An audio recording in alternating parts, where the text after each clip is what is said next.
Yo, it has been a bit. But guess fucking what? Essentially, within the 12 hours of each other, I watched two films that go hand in hand with each other. The first one, obviously, was Dead Reckoning Part 1, which I don't know which one's better, this one or The Final Reckoning. They're all good in their own aspects. The only thing that I still feel is a downside in this film, particularly, is the revelation where there's this choice, where everyone who works at the IMF dealt a choice, got chosen a choice. I don't know if fucking Kittredge is one of the people who he had to make that choice, but the choice is that death or risk death from running from the police, go to prison, or have the choice to join the IMF, to become a shadow, become a ghost. You know, your life is like constant jobs and all that stuff. That kind of ruins it because I don't see Benji as a fucking criminal.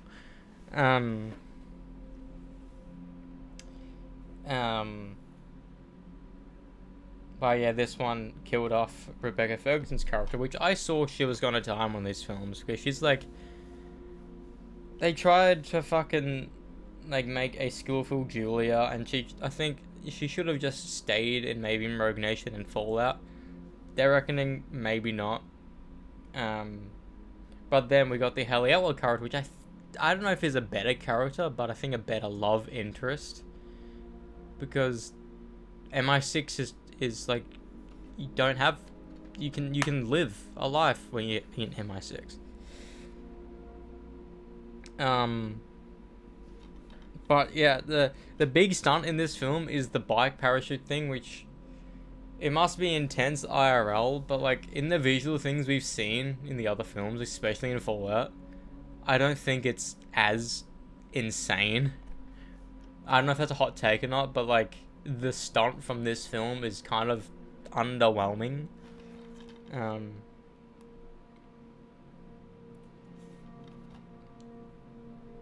Also, Vanessa Kirby's in this film, which is sad because in the next film, Vanessa Kirby is not in it. She's only in it for a split second in the beginning montage. So I thought she'd be coming back. Why not? The people who did come back was the CIA director from... That's right, Hunley was the director in Rogue Nation, but then in Fallout he was leading the IMF. Then the CIA head became to be Angela Bassett's character, Erica, I think her name is. Then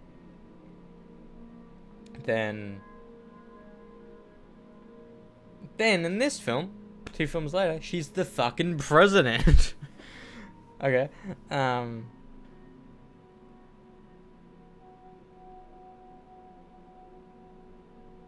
Okay, I want to say, as if it was 2 months between the gassing of that room and the final film, because the hair growth is noticeable. Doesn't make sense.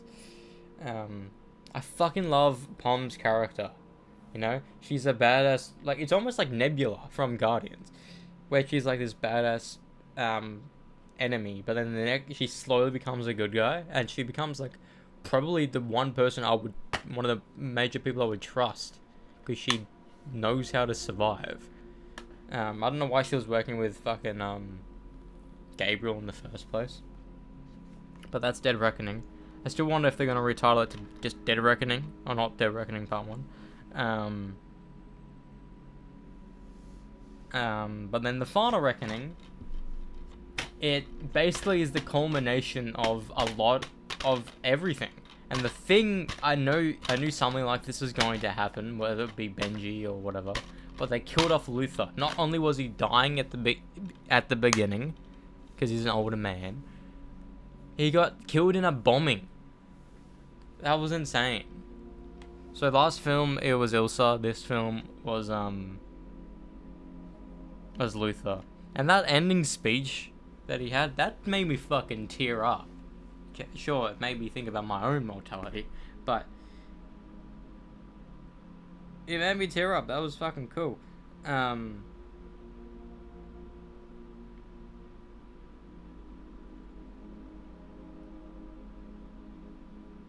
but the one thing in the Final Reckoning that I do want to say that caught me by surprise was well, it was three major revelations. The first one, the person that was going after Ethan and the gang in Dead Reckoning Part 1, there was two people. There was a white guy and a black guy. The black guy became a part of his team.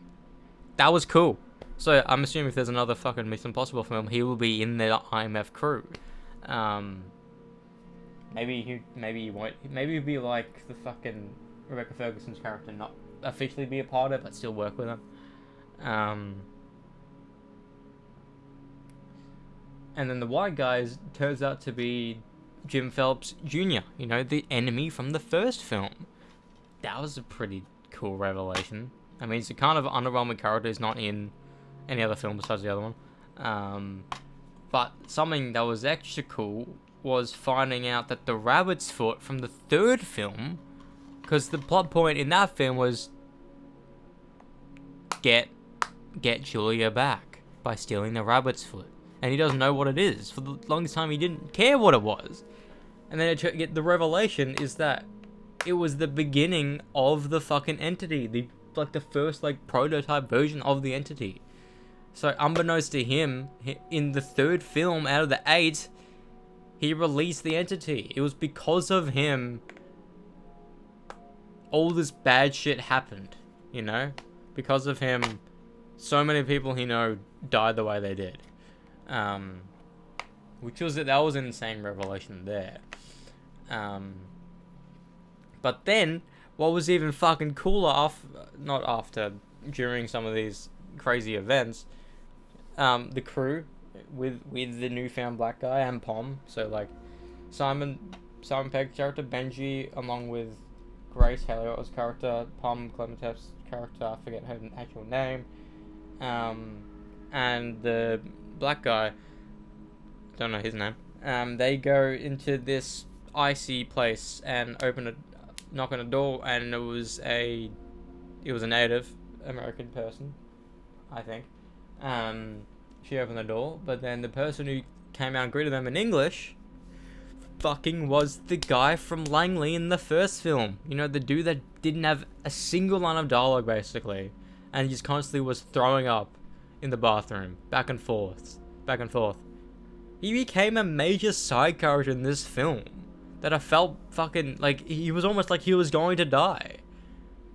Legitimately, I don't know if they were writing specifically for this character, or it happened that he was available to come back, because I'm assuming that with a massive franchise they always reach out to actors.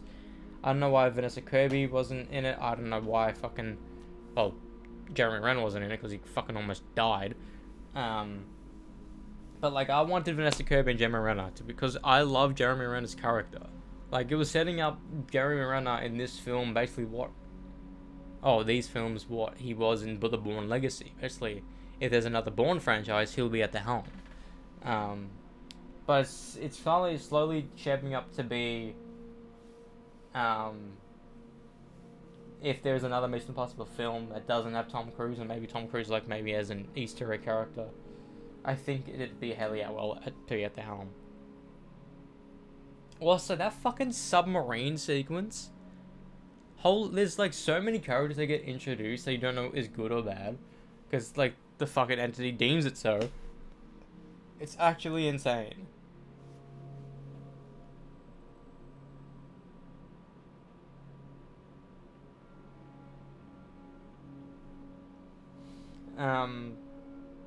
But I think the stunt work in this film is a little bit better than the ones in Dead Reckoning Part 1.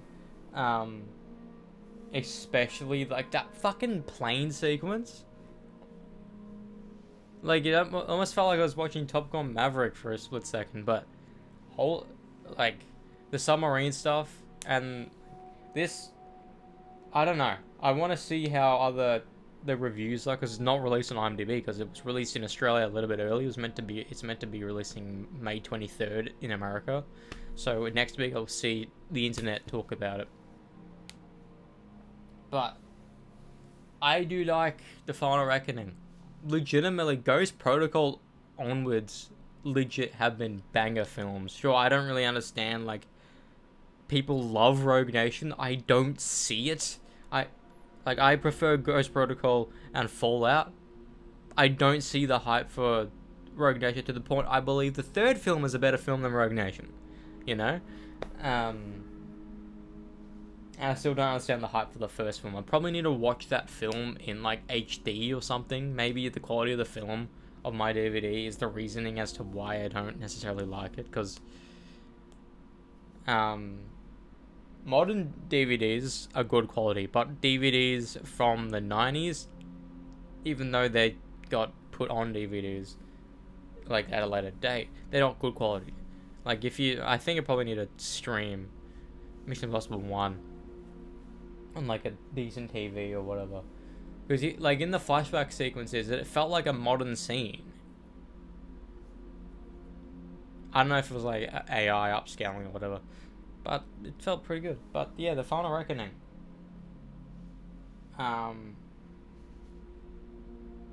Pretty fucking good. Legitimately. Like, this is if you watch these films back to back, it's 6 hours. Back to back. 2 films being 6 hours long. That's insane. Genuinely, that's insane. But yeah, that's Dead Reckoning Part 1 and The Final Reckoning. I want to watch Charlie's review of Dead Reckoning Part 1 quickly.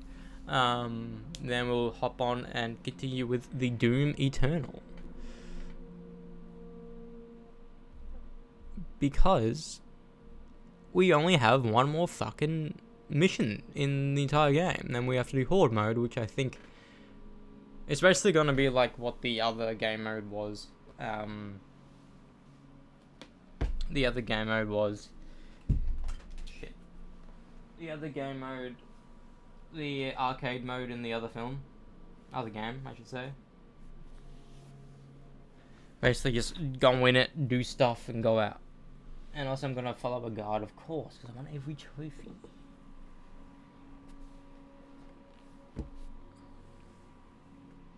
Dying at the side of the rain.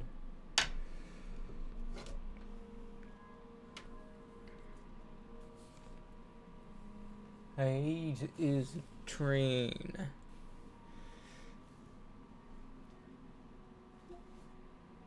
What's the volume like?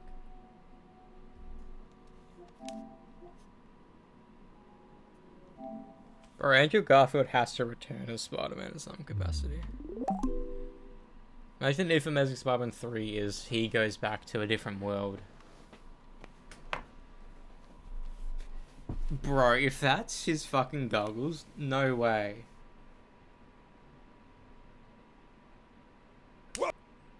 I don't think they are.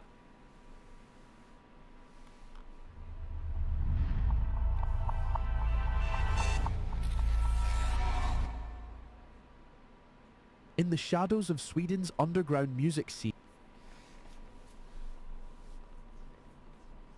Video games based on movies were a thing since video games were a thing, but typically they would be released sometime after the movie and be based on the actual plot of the movie. But there was a decade or so from the late 90s to about 2010 where movie tie-in games became a very specific phenomenon. These games would be released around the same day as the movie for every system possible. And since games had to start production sometimes well before the movie was done, a lot of times there would be completely different teams for each system that knew little to nothing about the plot of the movie. After all, their main purpose was to capitalize on brand recognition and get you to buy the game. What happened after that was none of their business. I've always thought this was a very... I've only watched one video from this creator, but I love her videos. Nestle has planted more than 2.5 million trees in Australia. Memoria. I watched her... with one tree planted and greening Australia. This is a 12 video. How That's good insane. is that?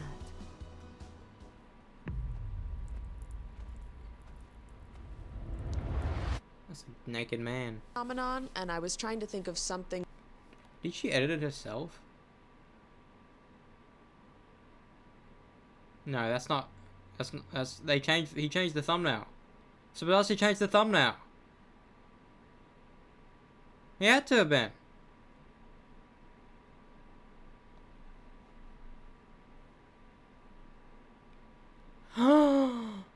Bro, that's cool. Drew Gooden. That is a good shout. Good on you, Drew Gooden. I fucking love Drew Gooden. Yeah, I watched this video.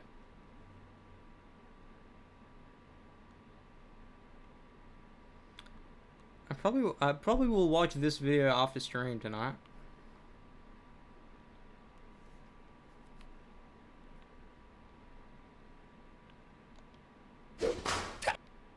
Yeah, he changed it. He had to have changed the thumbnail. Like it was she is watching before. Now it's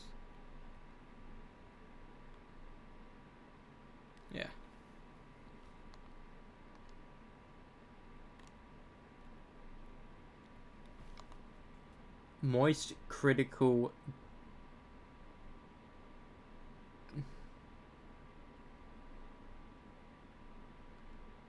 Moist critical Mission Impossible.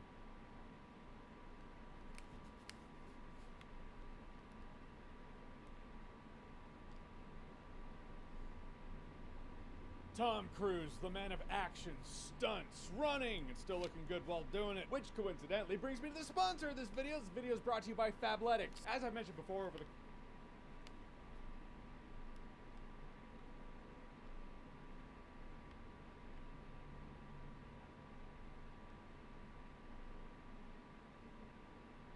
Another movie I've got to ask you about as well.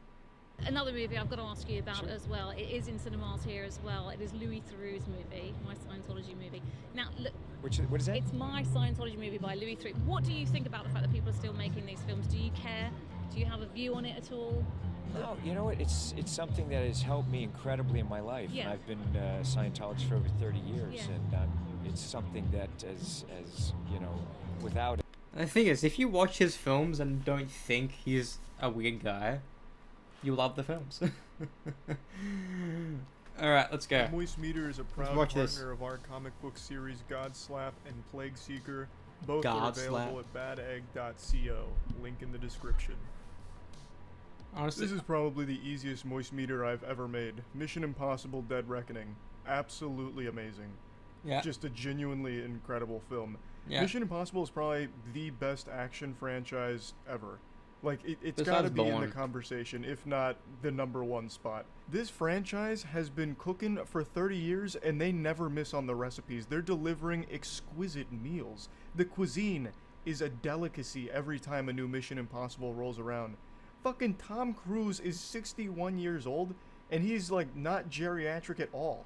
He's still doing all of his own stunts, risking life and limb, putting it all on the line in order to deliver an unforgettable experience, and it shows. Yep.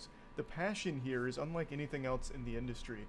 30 years, and they keep finding ways to get better. That is so rare, especially in Hollywood, where half the time it's just formulaic garbage that's just dribbled out for the sake of trying to capitalize off a beloved franchise while putting no effort into it, just absolutely phoning it in.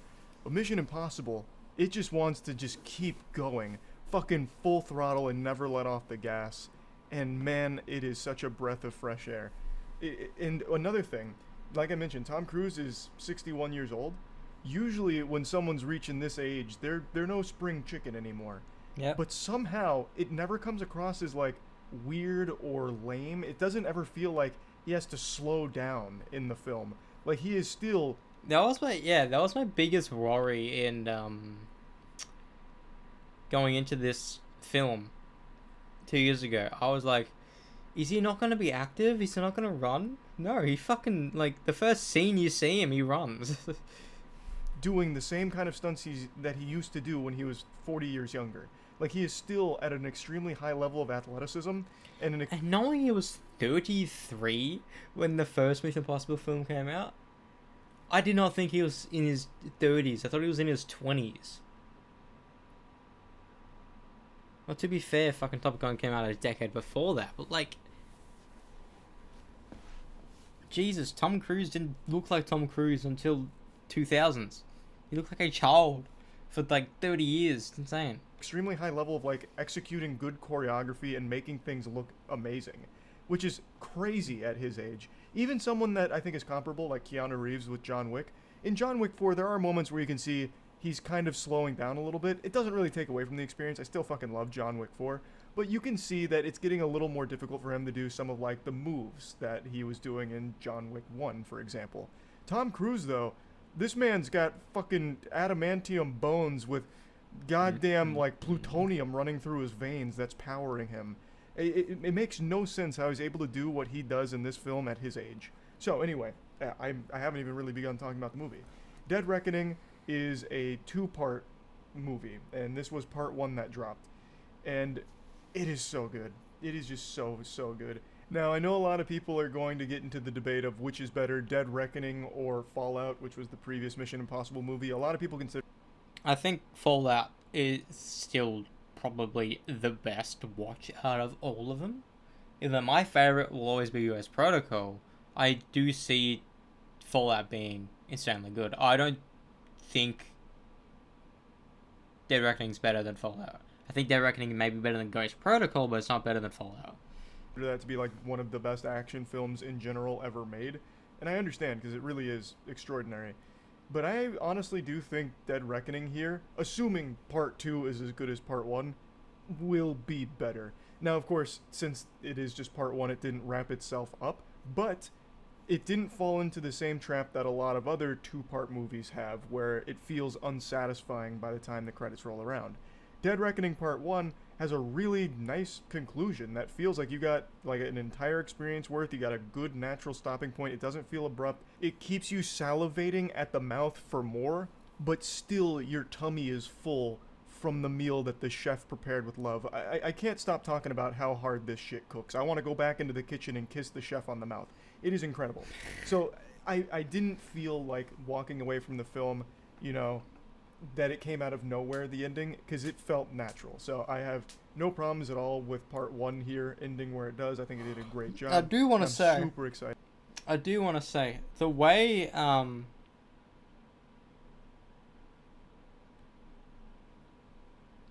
the way Grace gets reintroduced in the new film is kind of, it doesn't make sense because we see in a split-second scene that she was sent there by Kittredge, meaning that she's probably IMF now, to kill or betray Ethan. That's not brought up ever again, which is bizarre, because like that should be a pivotal scene, right? Kittredge wants Ethan Hunt dead, even though Kittredge, like, Ethan trusts him, even though in the first film and in the last film he made him the enemy. And he put the bounty on Ilsa's head that eventually killed her.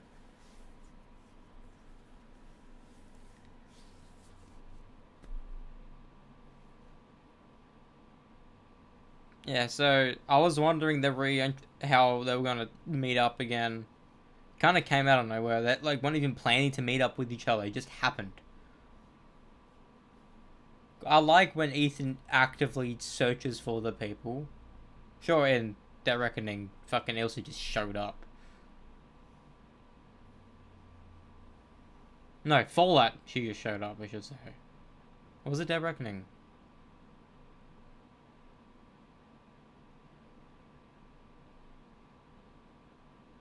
One of them here shows up. I forget.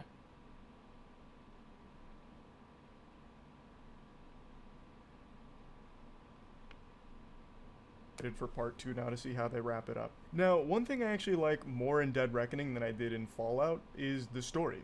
I really like all of the new characters they introduce here, but even more than that, the narrative itself I actually think just feels much better in like the current landscape of the world. Fallout, while I still agree is an extraordinary film, it did have the cliche nuclear threat. The fingers on the trigger, the nuclear bomb's gonna bust ass at any moment now. I do wonder how we feel for Dead Reckoning Part 2, or Final Reckoning, because that's what it is. it's a fear of nuclear fallout. They even say nuclear fallout in the film. How are they going to stop him? How's Ethan going to put the kibosh on this bad guy? The concept of the plot wasn't anything super new or innovative. It just did the concept better than anything else that has ever really come before it. However, in Dead Reckoning, they don't go that direction. There is a nuclear bomb moment because you fucking gotta have a nuclear bomb moment when it's high stakes like Mission Impossible. But the core is around AI and the threat that it poses both with the information that it's able to disseminate or the misinformation that it's able to disseminate, as well as even being able to take control of warheads. So the main threat is about who's going to take control of this extremely powerful and extremely deadly AI that's becoming sentient. Now, that itself isn't exactly, you know, a novel concept that's going to have you fucking flying back into your chair or anything. That's been done a lot, like most notably Terminator with Skynet. But it doesn't go in that direction. It doesn't feel cheesy and it doesn't feel goofy because AI is such a big talking point in reality right now. With how quickly AI is advancing, nothing in this film feels far-fetched or silly. It's very interesting at the capabilities, the dangers AI could pose in the wrong hands. And Ethan Hunt's rationalization of how best to handle a situation like this with a threat this large. I really like the narrative a lot here. I think it's nice and refreshing to go in a bit of a different direction as opposed to just standard bad guys got big bomb. Even though that's not exactly a bad thing if that is the plot, because Mission Impossible has proven that it can do anything and do it well. Dead Reckoning, I think, has the best set pieces in the entire franchise. I'm just going to say it. The action set pieces in this film are unbelievable. They are so good. I don't want to spoil anything here, so I'm trying very loosely to talk about things because I think this is a must-watch movie. This is one of those films that absolutely is worth going to a theater to see. It is an experience more than a movie.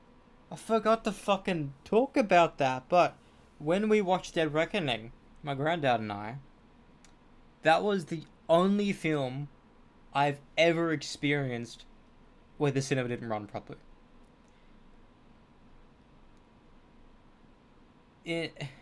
Because when we went into the film, well, to be fair, when we saw one of those Spider-Man films, that like the movie, like the ads were cut off in half or whatever. Not really cut off. Like the projector was aiming low, but we can only see half the thing. The only top half midway. It was weird. But with Mission Impossible, just we could hear the audio, but not see any of the ads. So, instead of waiting a good 20 minutes or so for the ads to get done, a girl just came and was like, we're going to reset it right now. But instead of going through the ads, we go straight into the film. So, the film started a little bit earlier, which is pretty cool. That was pretty cool. Yeah, I'm getting real pretentious sounding, like sniffing my own fucking farts here, but seeing this movie in theaters is definitely the optimal way of experiencing it. Mission Impossible deserves it. It's so fucking good. I just don't really have any complaints about this movie, aside from like two very minor ones that I can't really get into because it's kind of spoilery, but I'll just say they involve plot convenience moments where I feel like they were so focused on delivering a really cool action moment, but then ended up kind of backing themselves into a bit of a corner, and in order to kind of salvage the situation, they needed to pull from their ass a little deep to get out of that situation, even though it doesn't really make a ton of sense how it happened. That's about the most I can say without getting into spoilers, but it's not a big deal. Like, that's a nitpick. Like, if I was really going to look for something negative, it's just there were a couple instances of where I felt like they didn't really write something super cohesive on how they get out of this situation. They just kind of do because they needed to. They're the fucking heroes. And even though I do like the villain, I think he wasn't super fleshed out here, and it really feels like they reached a bit in order to connect him to Ethan's past in a way that felt kind of like an afterthought almost, but it's not a big deal because I do think Gabriel, the main villain, like the main villain outside of like the evil AI potential, like, I do still think he was cool. Like, I think he was like a good villain to have. Every time he was on screen, I felt like this is a big threat moment. This is going to turn into some shit. It's a The one thing about this Gabriel character that is not really explored is how did he even start working with the entity? Like, that doesn't make sense because apparently he was chosen by the entity. How the fuck would he know that? Did he just see his phone one day but like, go to this address? I don't know. It's not explained. But the way he gets killed off in this film is hilarious. Like, it's so abrupt, it's so funny. about to go tits up real quick. And Gabriel has a subordinate named Paris, who's just a badass. Her name is Paris. Pom's character's Paris. I didn't know that. Oh, I forgot about that. She, like, fights with a sword. Like, it feels like she was a character out of John Wick. Like, it actually is really just cool. There's nothing in this movie that isn't just really cool. I wonder if he will like having that character be a good guy in this one. So, yeah, anyway, I think this is a must-watch movie. Plugging Mission Impossible Dead Reckoning Part 1 into the Moist Meter, I'm giving it a comfortable 95%. I really hope Part 2 sticks to landing. I do hope they give a little bit more to Gabriel in particular. I would like to see He'll that, be disappointed. but I imagine that is the plan, considering this is only half of the story they want to tell. He's gonna be And I think they've disappointed. already done a great job with it, so yeah. I think it's fantastic, and that's about it. So yeah. Huge thanks to ourselves. Yeah, Doug.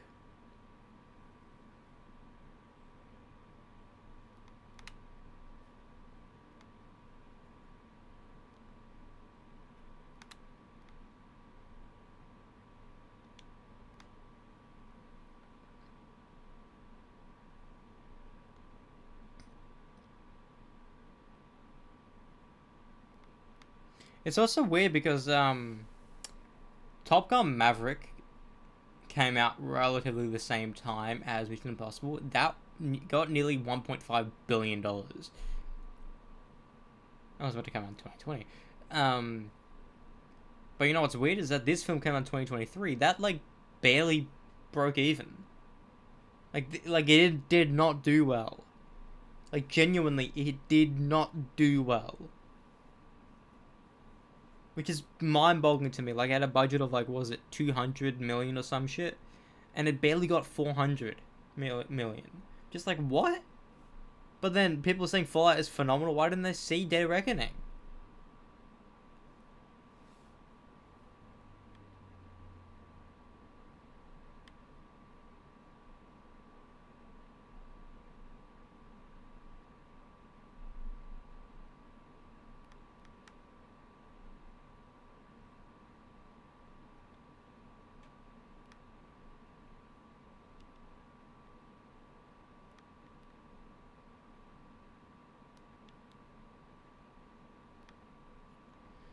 Bro, Cap 1 cemented me as a, Haley Atwell fan. Like, she is so fucking pretty.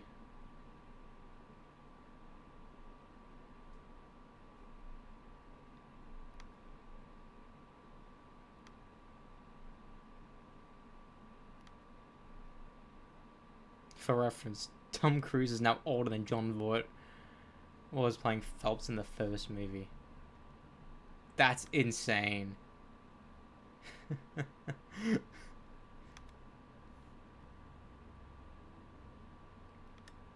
I fucking love Benji. He's probably my favorite character in the franchise besides Luther and Ethan.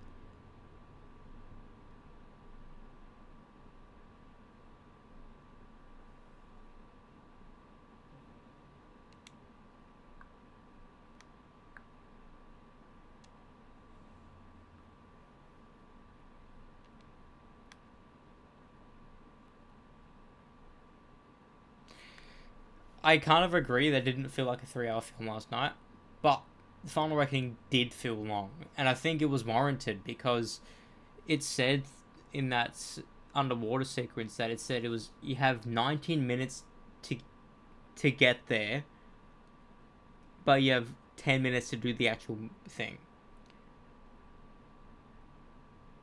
It felt like it was that long, like 30 minutes just dedicated to that stunt.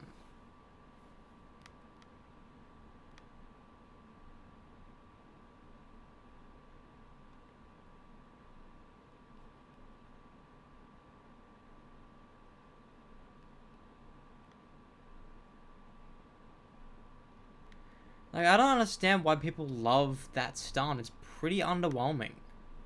I don't know why. It just is compared to some of the other stuff in the franchise.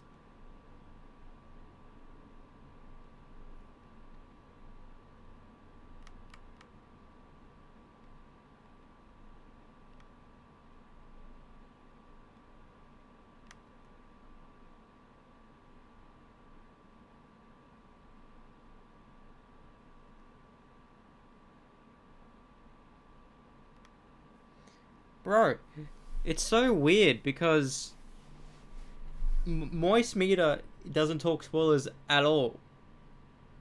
Why would you watch a movie review of a film that you may or may not see and not watch the thing? You just want to see the percentage.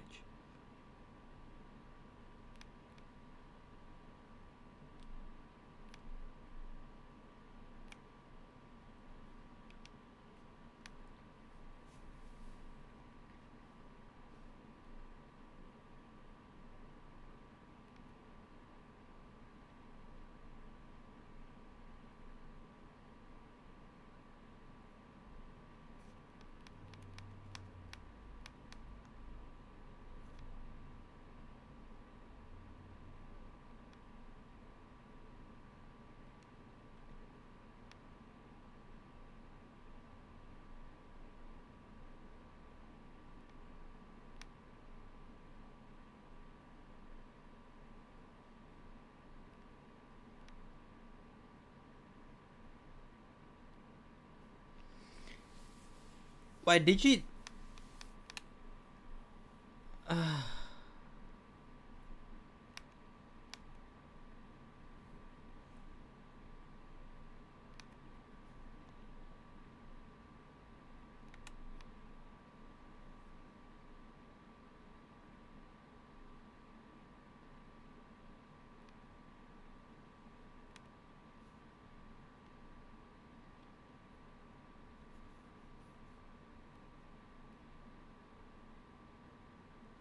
The thing is,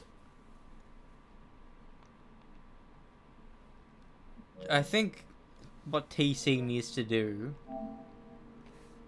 what Tom Cruise needs to do, because he's getting older, he's in his mid-60s now,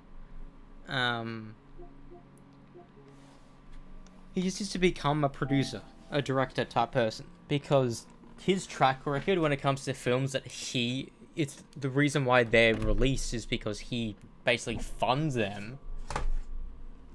Like he started a company, and that's what made the entire franchise. I think in the first film it was a Cruise/Wagner production, and after the third one it was just Cruise. So he's financing them basically himself. And Top Gun Maverick. I was gonna watch that in theaters, I just didn't. But that's a fucking phenomenal film. Genuinely, that's a phenomenal film.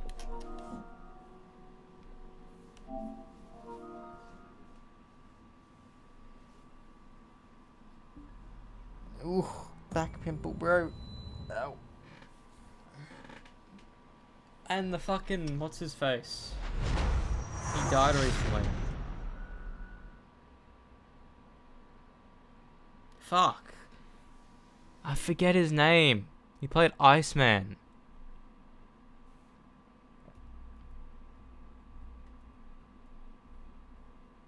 Baby. Val Kilmer. He died not even like a month and a half ago.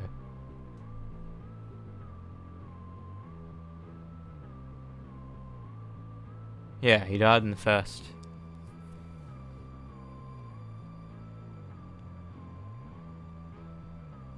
"31st of December, 1959. Oh, he's older than Jim Carrey? I did not expect that. What about Tommy Lee Jones? How old is he? Damn, he's 78. He was over a decade older than Val Kilmer. I'll be sad when like some of these greats when it comes to acting become when they die. Fuck's sake. Because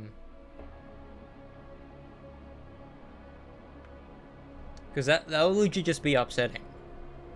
And it'll make me think about my own mortality. And that's terrifying, because I don't want to die. I want to continue to consume media forever and ever. I don't care if it forces me to rewatch stuff. But I want to be able to do it. Watch shit forever, you know? If I could, like, in an afterlife, just sit down on my couch forever and ever and ever and just have a TV remote and just consume movies forever, and even the ones I've seen, it'd be better the ones I haven't seen, but even the ones I've seen, that's my idea of heaven.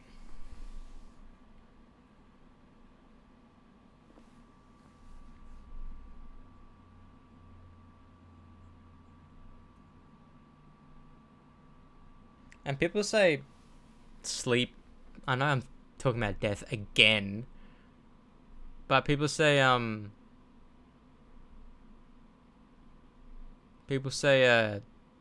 sleep prepares you for death.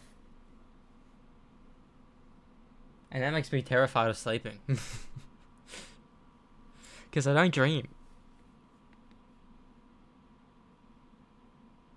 That feeling of being in a black abyss and not knowing terrifies me.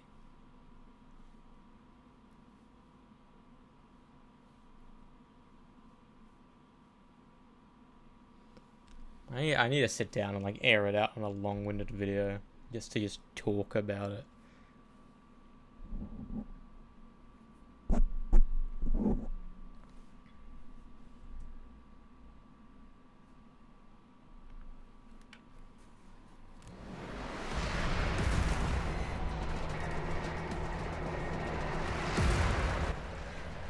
I forget the DLC is so fucking loud.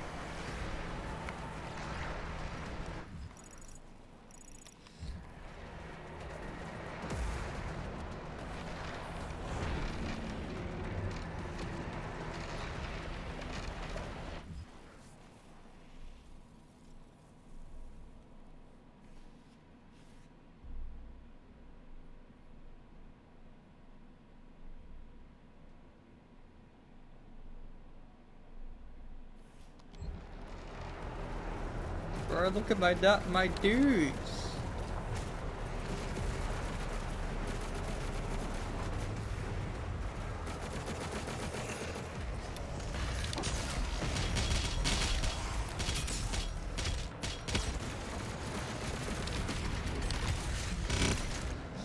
No. Oh, bro, what are you doing?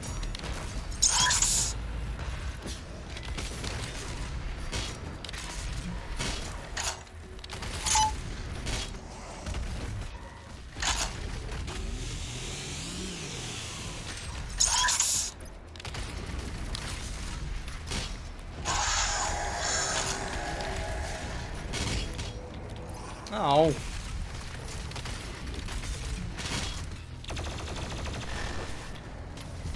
Skebika.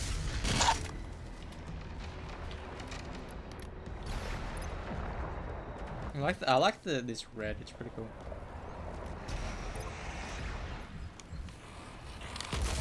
I missed.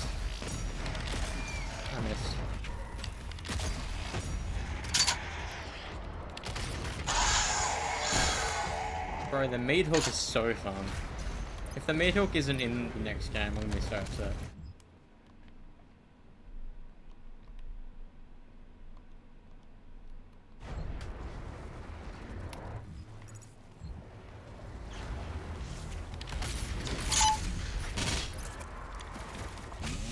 I'm gonna cut you in half, motherfucker.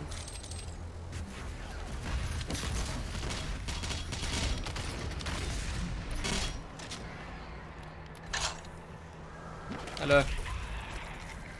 Hello. Hello.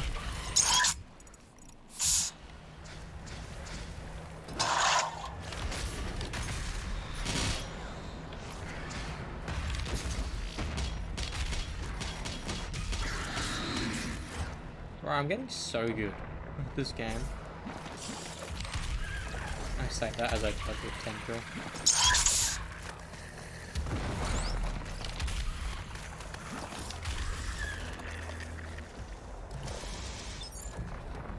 Gonna go.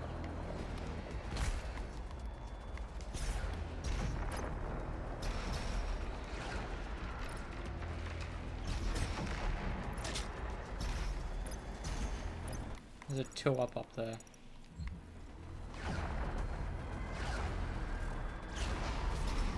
Flippy. Dippy. Oh, I have a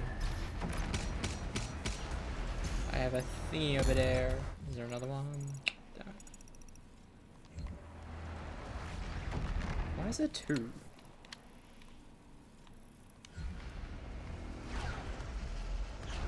$45.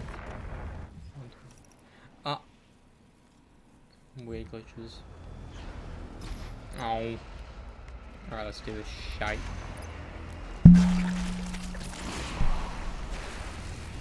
I don't want to waste my deaths. Oh, I remember you guys. You were kind of fun.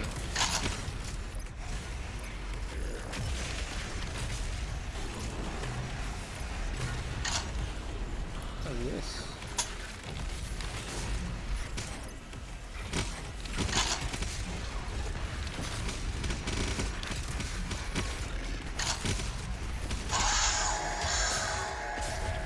I need one of you.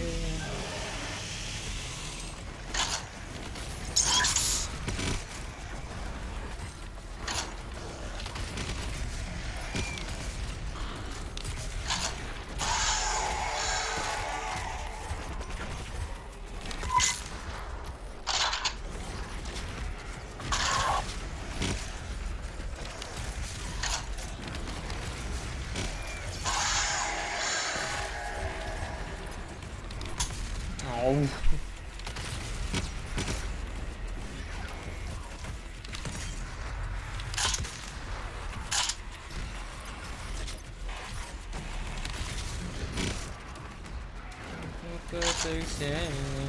Never gonna parallel underwear.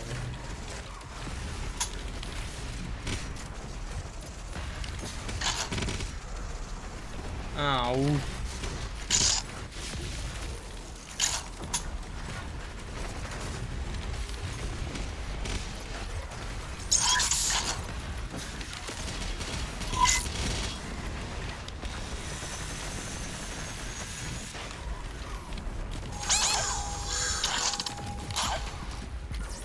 Ow. A fucking waste. Oh, there was 2, that's why.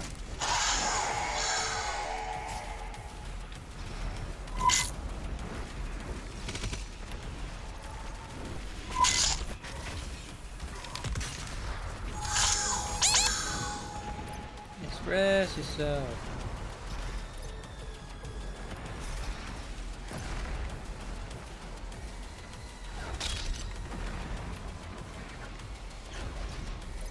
Where are you, Mr. Man? There you are.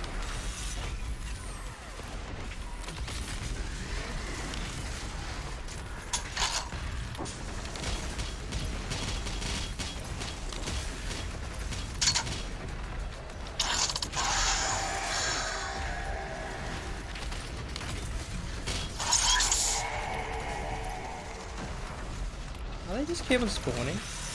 Oh, damn.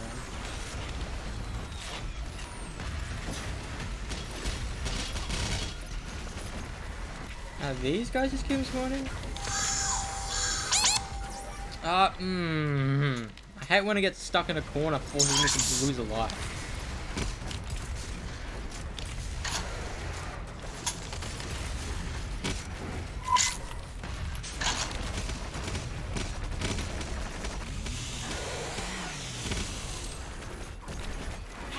This guy needs to stop spawning.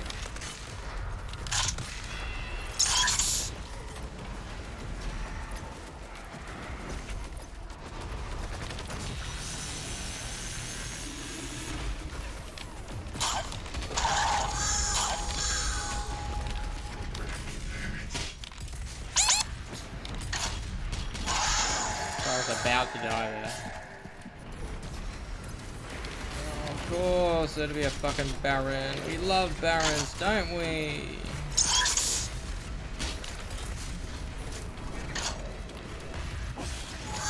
Ah, there's a... Okay, hurt me plenty it is.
Fucking move!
Mr. Man, where are you? Oh, yeah.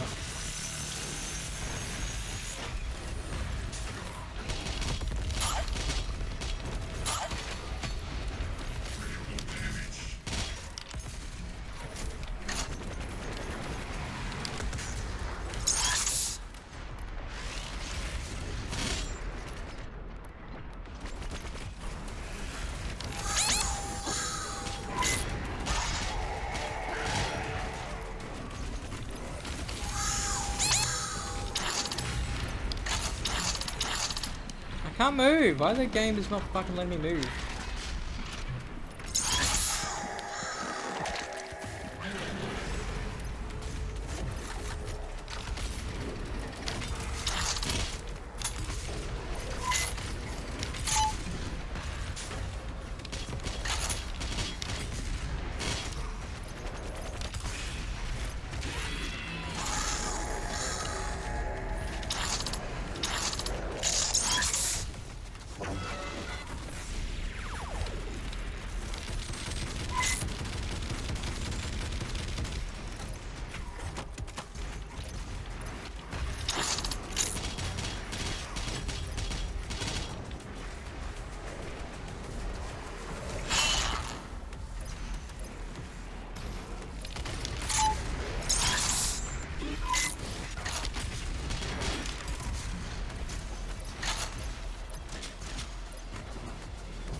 off of the nails.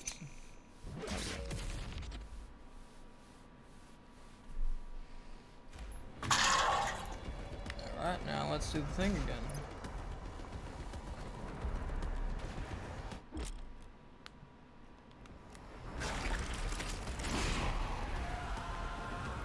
It's gonna give me like fucking 5 Tyrants, 3 Barons of Hell.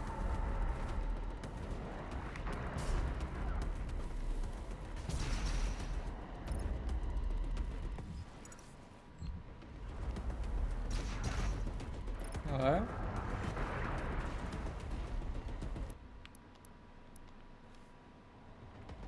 That was weird.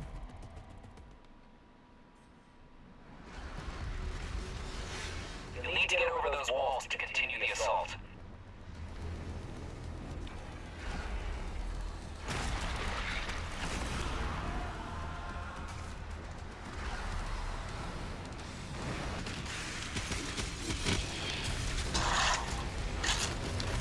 Oh, you motherfuckers.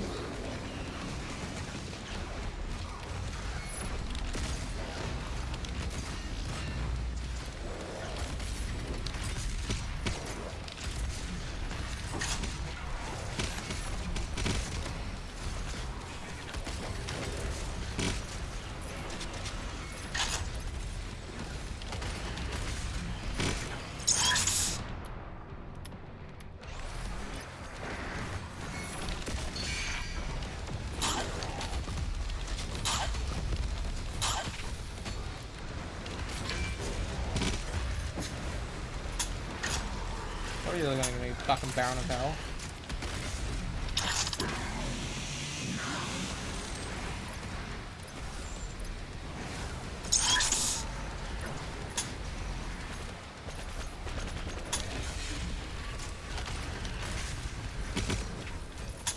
Fucking Prowler. That's not a Prowler. That's a Prowler.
Damn you! Fuck you!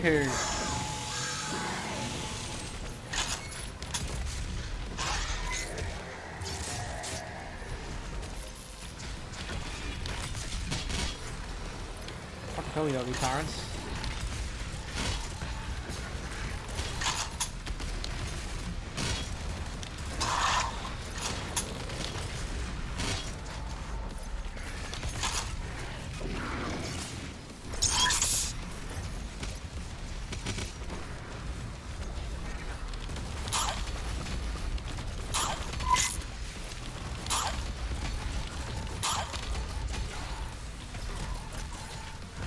Oh, there's another one.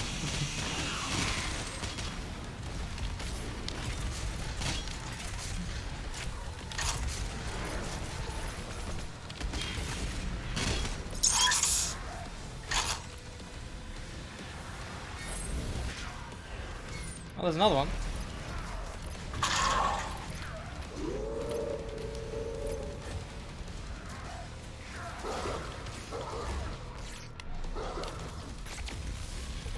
Oh!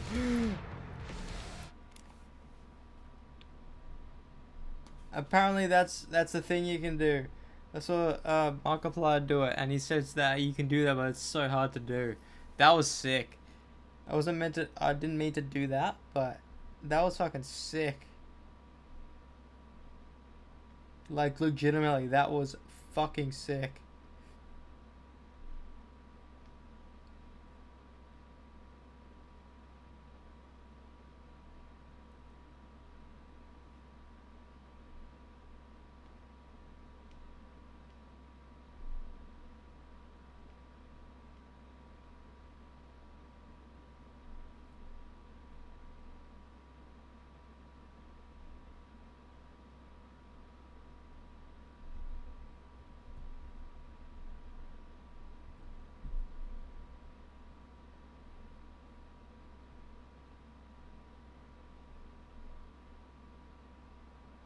Why is the first photo I see of this creator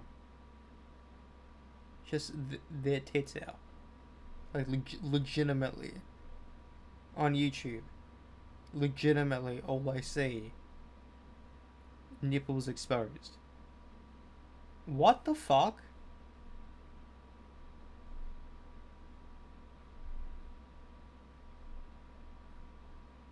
Like, genuinely, that was so bizarre.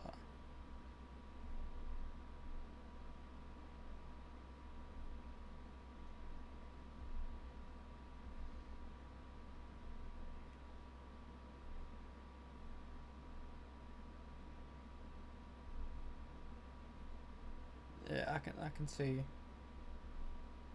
the relation.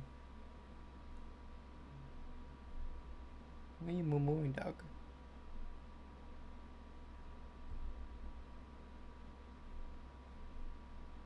Reese's Puffs. Oh, whoops. Where'd he go? One shielded. I missed.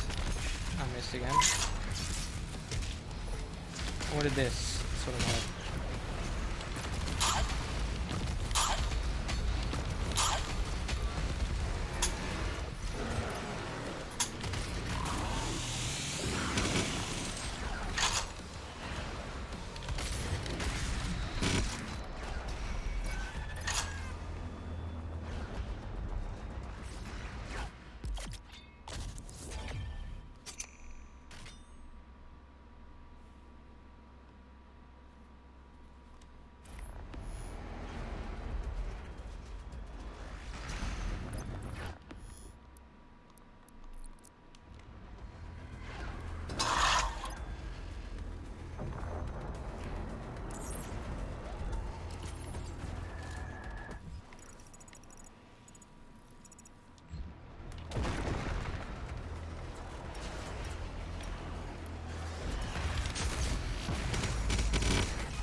I mean, if you got damage.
do wonder if there actually is a way to like Flora kill them. That would be cool.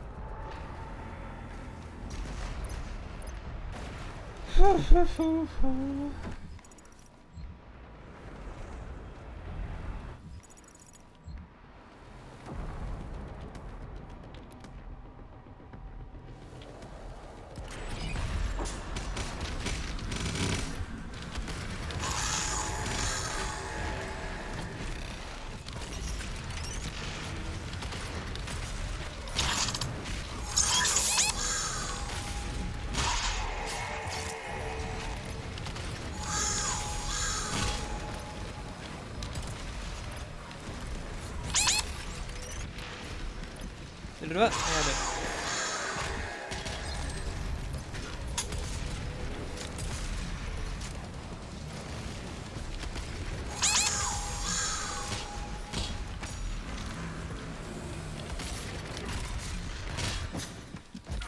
What the hell? I stood on the health as I died. Can't make that shit up.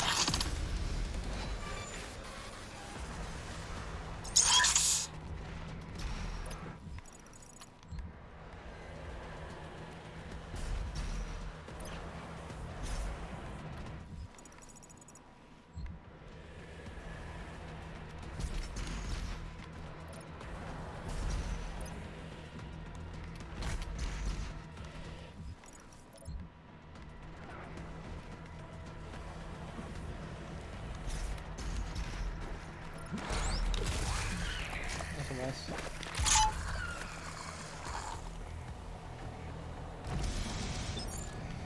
I did have 3 extra lives, not fucking 2.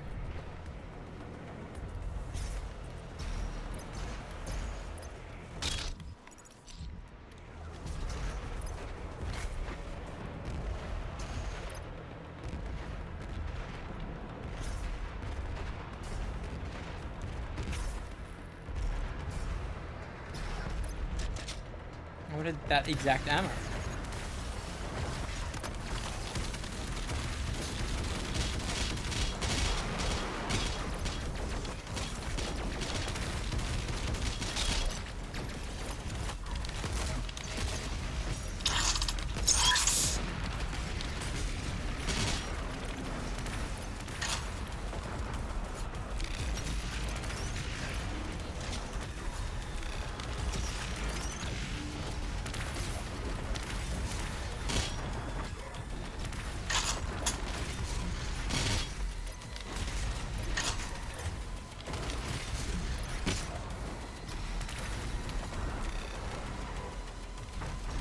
Like, where the fuck did he go?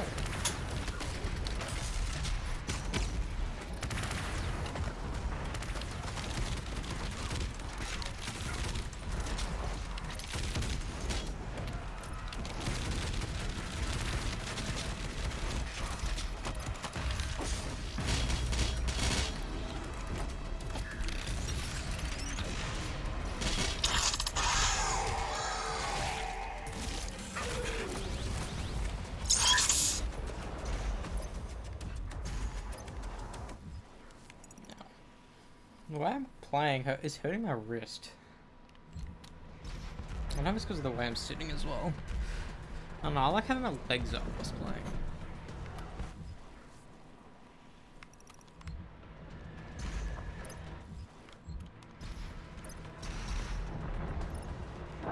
There's so many fucking things. What's going on?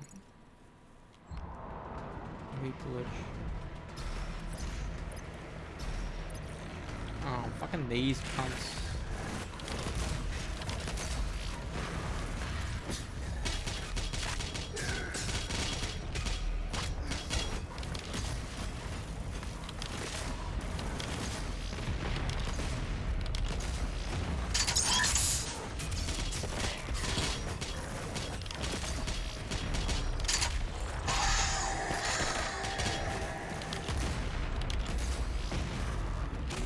Oh, I can.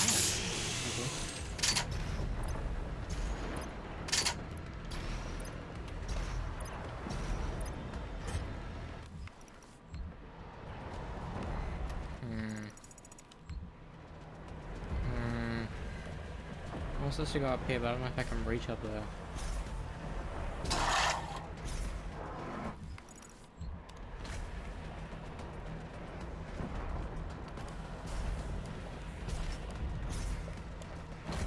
I think we can probably get up there.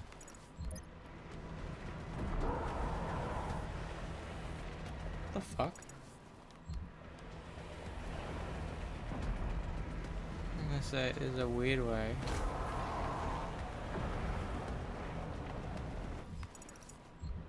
Oh, like going this way.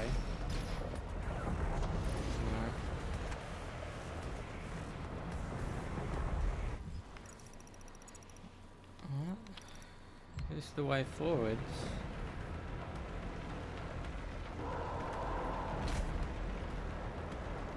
Oh, the buttons.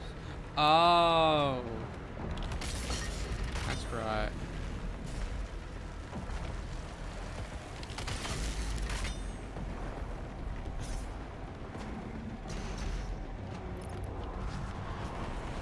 Oh, I forgot about these cunts.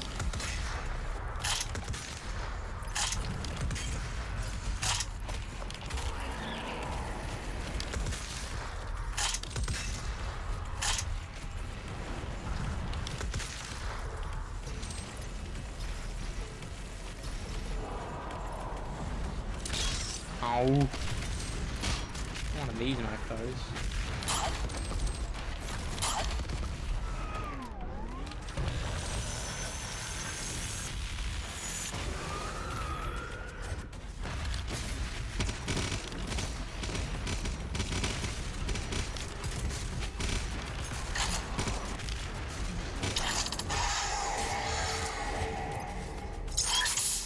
Oh.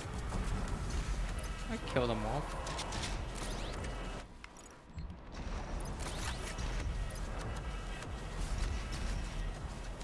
Hello.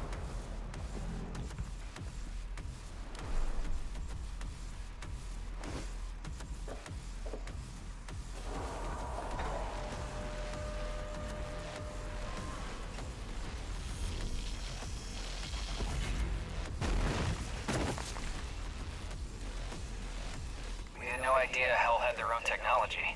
It must have been centralized here, like some kind of ruling elite. Get ready for the big boss fight that fucking people don't like because it's boring. I recall it just giving us like every type of weapon, like back to back to back, for no reason. Like it's such a shitty boss fight in that regard.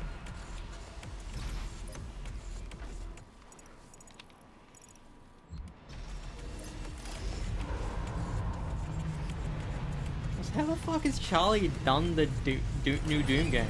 Sure, I know it's 11 hours long, but you don't need to fucking...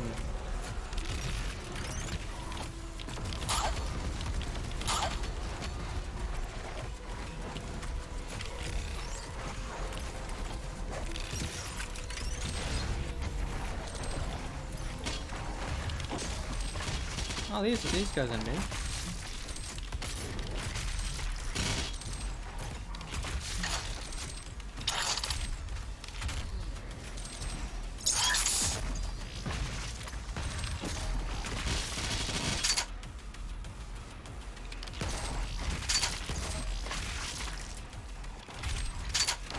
Can I glory kill these guys? I don't think so. Well, they give us unlimited ammo. That's pretty cool.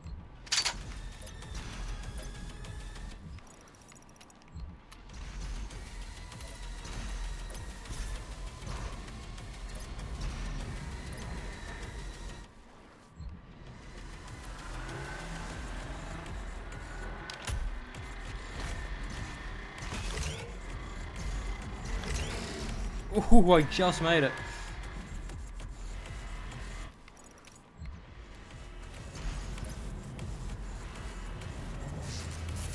Yeah, here we go. Can I get back? That was fine.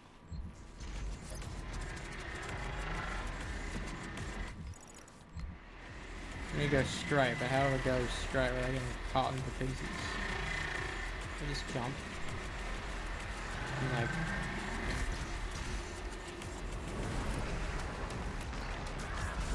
fucking you. There's two! Fuck! And there's one of them.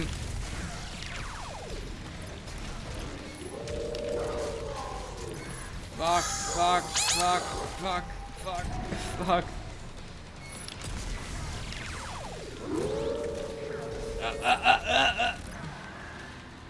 Down here now.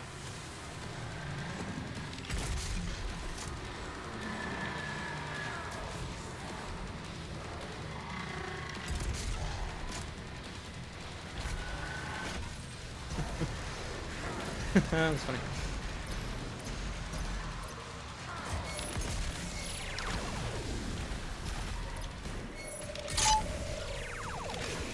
Ah, missed.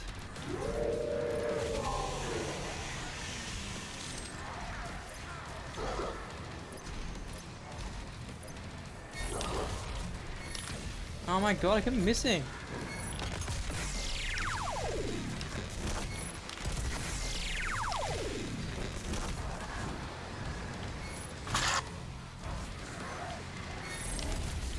There, one is done.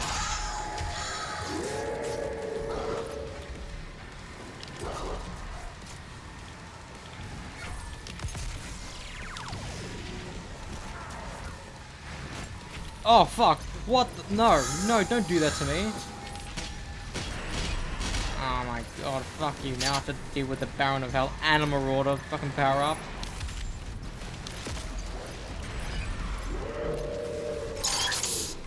No, please, no, please, no.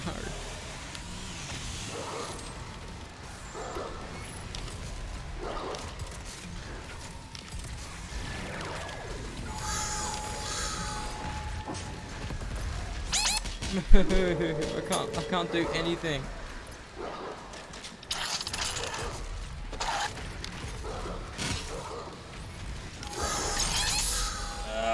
Oh my god, this is no.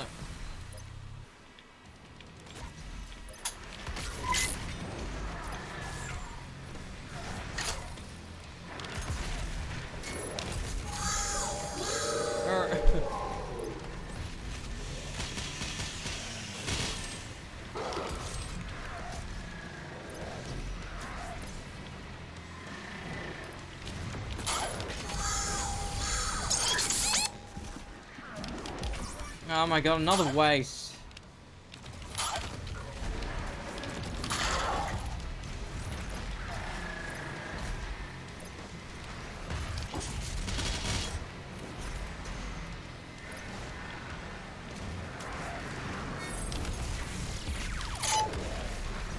Oh, I got him, hell yeah.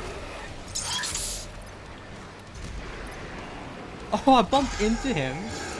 That's cool. I wish it almost allowed to. Giving me two Marauders is fine. But like giving me a Baron of Hell amongst screaming guys to give them automatic buff if I kill them. I want to kill every demon. Don't make me not kill demons. Which even way is the right? Yes.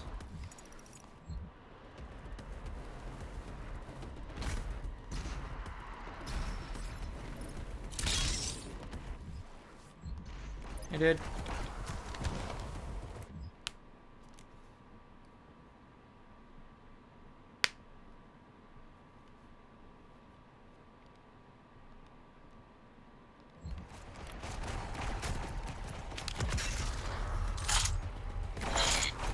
Oh, I can't?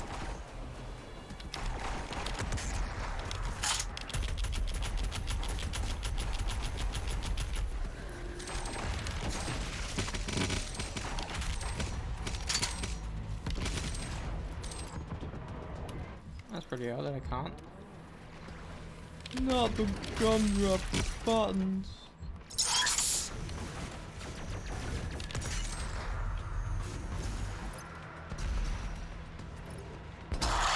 I did.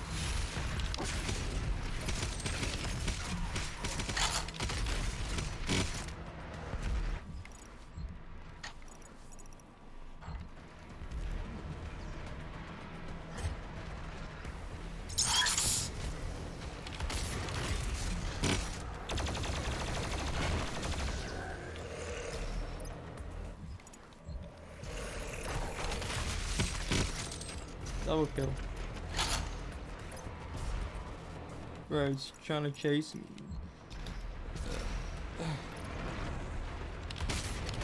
How come these guys would spawn? That doesn't make sense.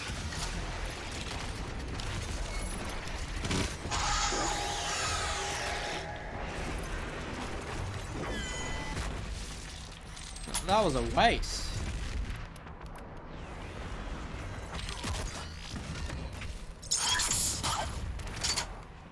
Oh no, oh no.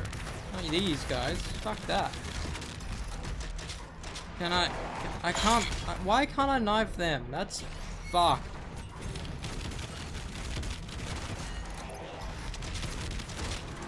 Can I knife these? Yeah, I can.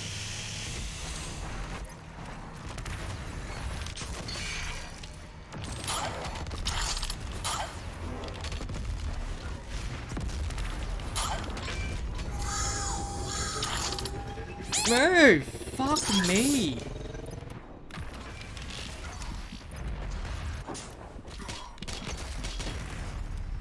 Bro, I'm not bad. The game just didn't register half the things I was doing. I wanted to move and he wasn't moving. I wanted to do a grenade and wasn't grenading. Fuck you.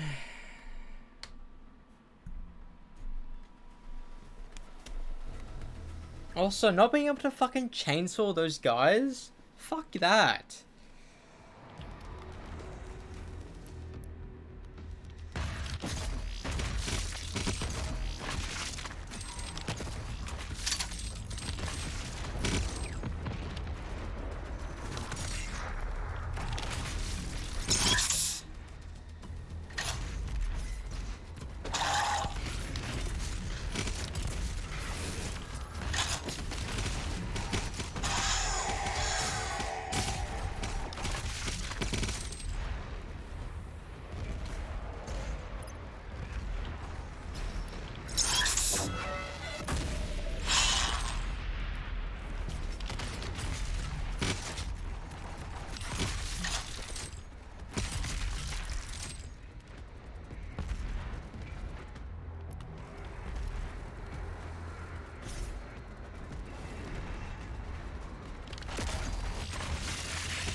What the hell?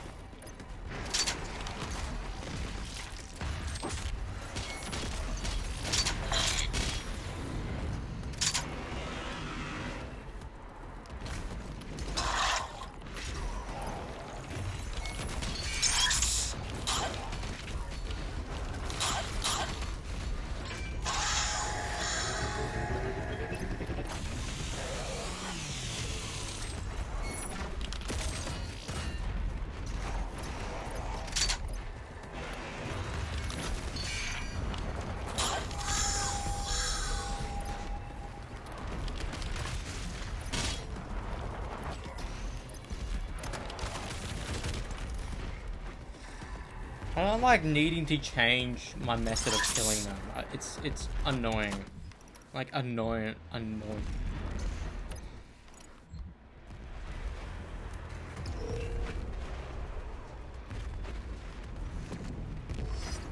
Oh, fuck off.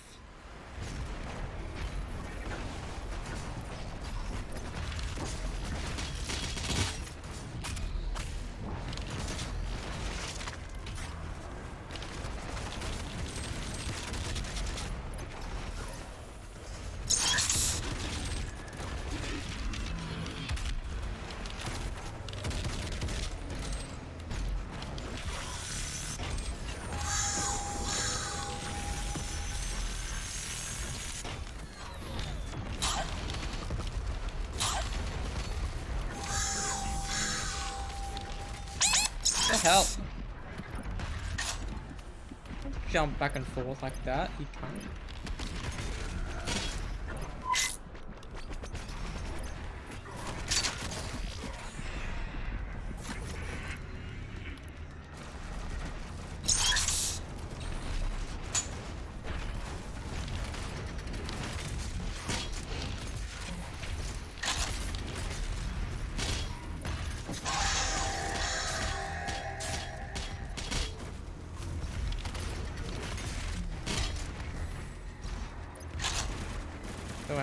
way here.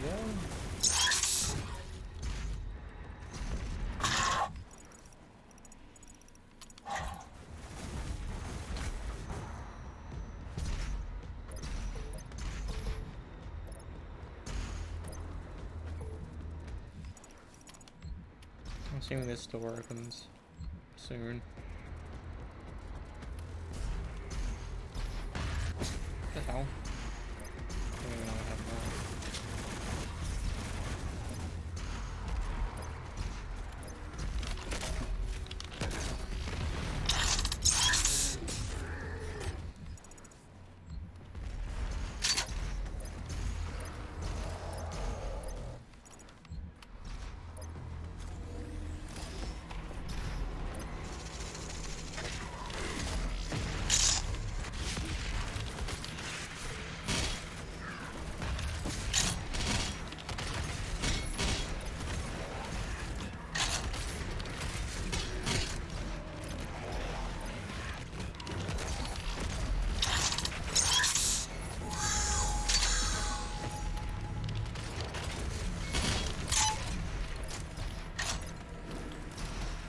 Move!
Do you want to buy a fridge?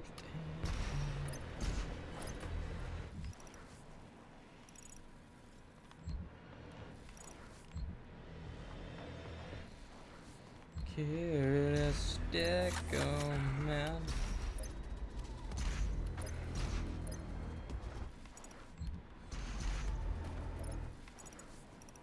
Sorry, what? How do I open that?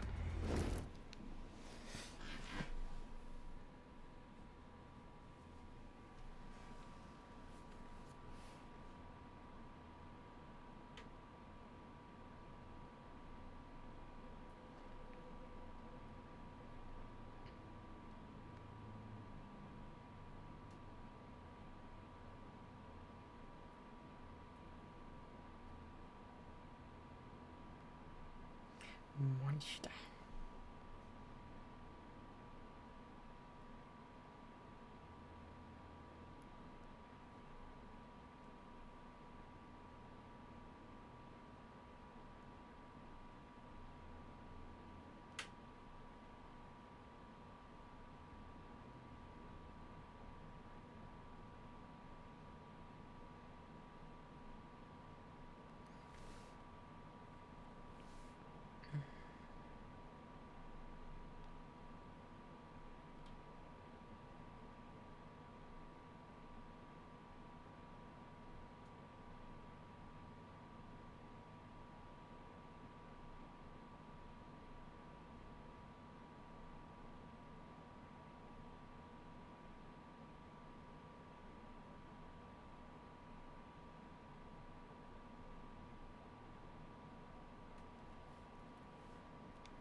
Yeah, but how do I get the BFG ammo?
Those who use the BFG every chance they get, it doesn't make sense. It doesn't make sense. I mean, I understand why.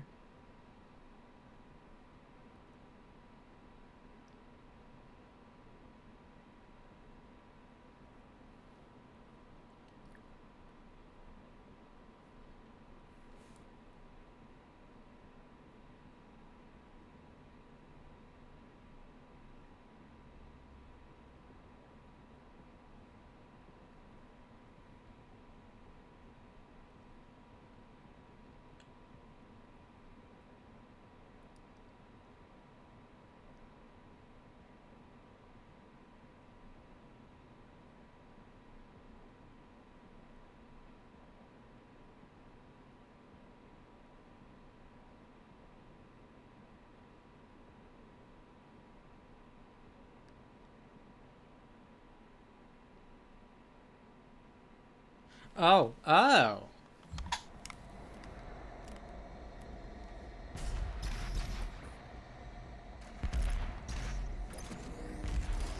Apparently, there's a switch right here.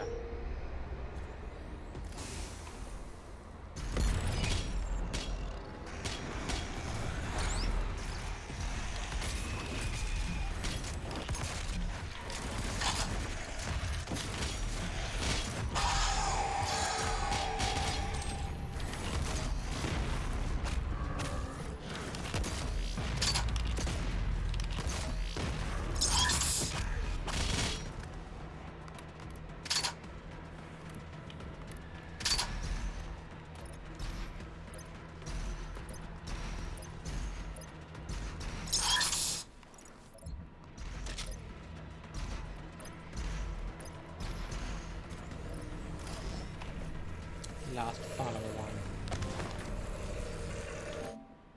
Hell yeah.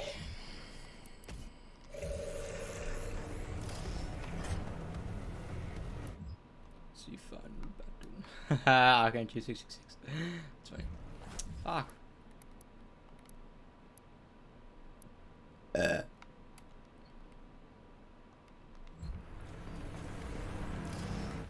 Boss fight. Come on.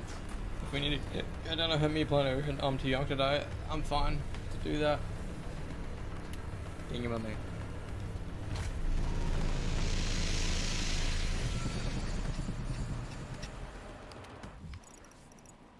Oh, another BFG ammo here.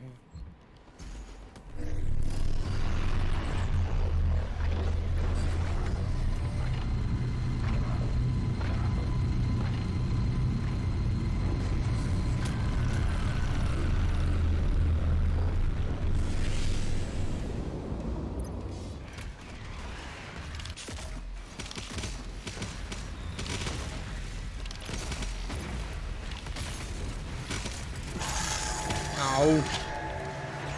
Where did he even... Where was he?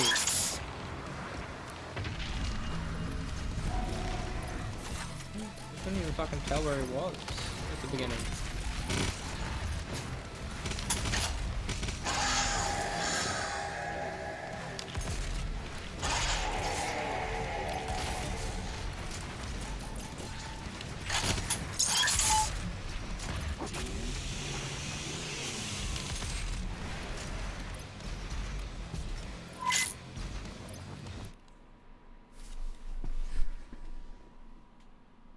You do something up.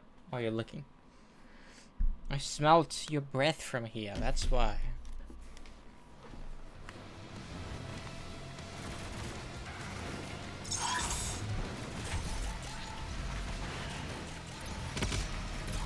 Where is Big Boy? Where do you go? Why can I not find him? Big Boy! There you are.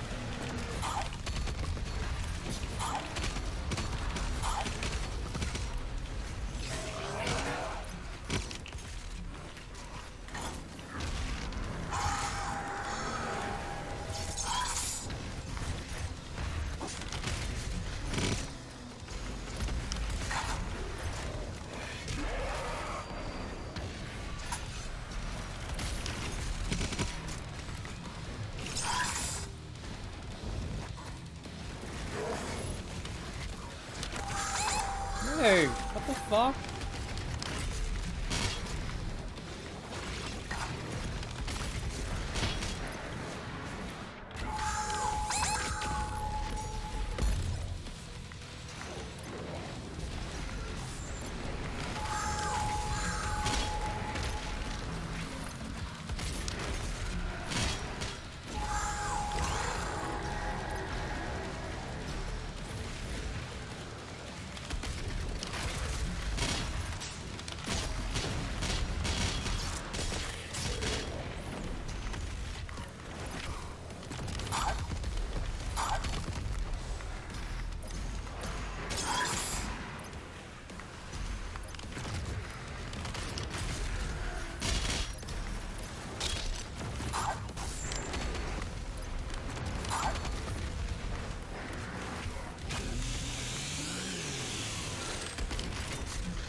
At least it's one of them on the border.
Did I fucking screamer?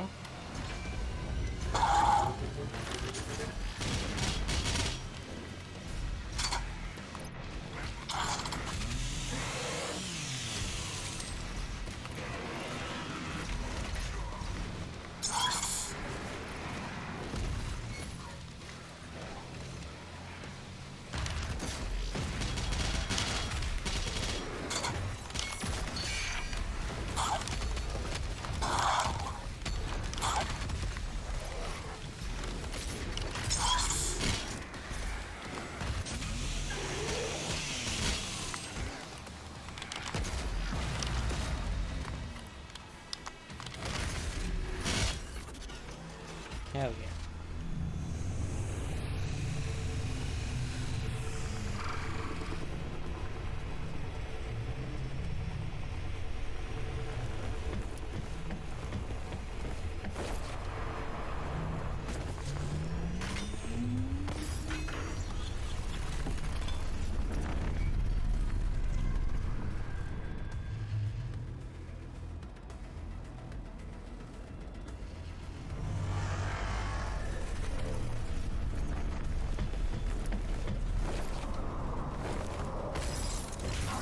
Oh, that's fucking cool.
approaching the Dark Lord Sanctum. Starting to lose my connection, though. Do so, sir.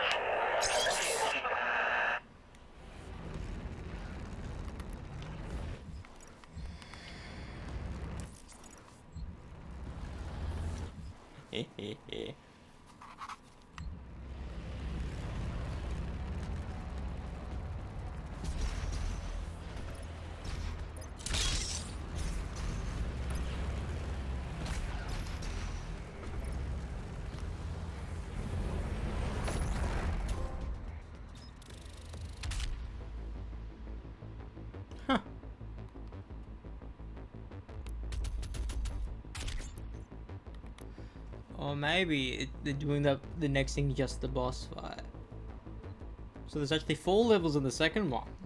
3 in the first, 4 in the second. The Dark Lord.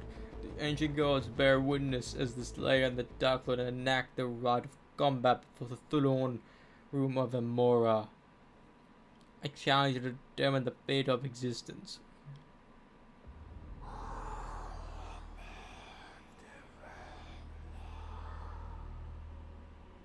You bring violence and war to thwart the Dark Realm. But conflict was born in hell. It is inevitable.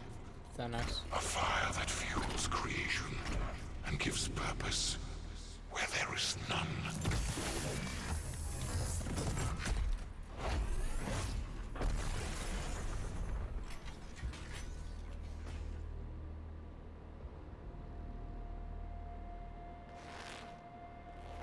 Stand and fight, Slayer. Honor your true God. Fight and show me your purpose.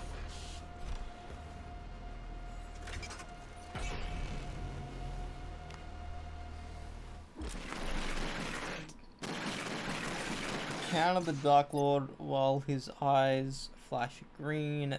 Daze him. To daze him. Use the simple armor to daze the effect.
The hell? Oh.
vengeance, nor the one who betrayed me. Tell him. He is the first being, and my creator. When he fell, I ascended. They lied to you, Slayer. Imora and its people would have been perfect, if not for the treachery of my servants. They sealed me away, stole my power and name. And now, the time has come for a reckoning. As all things were made by my hand, so shall they be unmade, starting with you.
Fuck!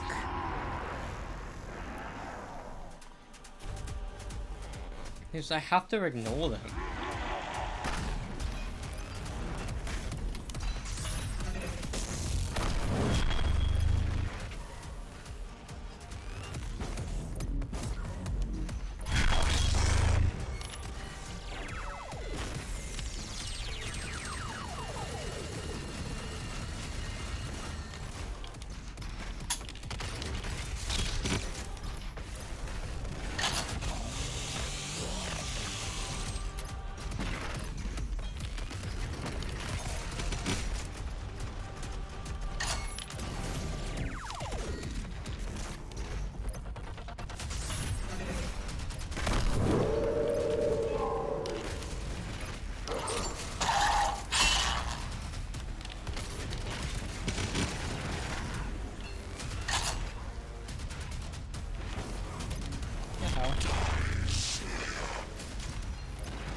Getting his health back by actually not hitting me.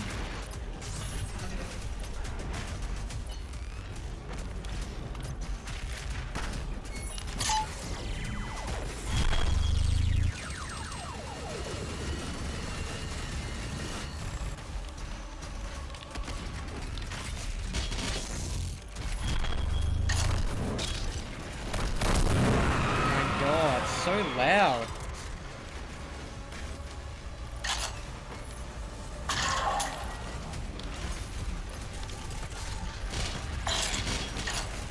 The hell?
Ow.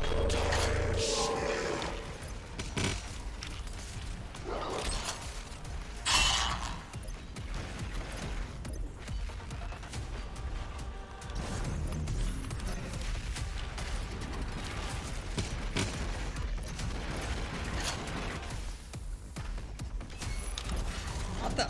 Not him.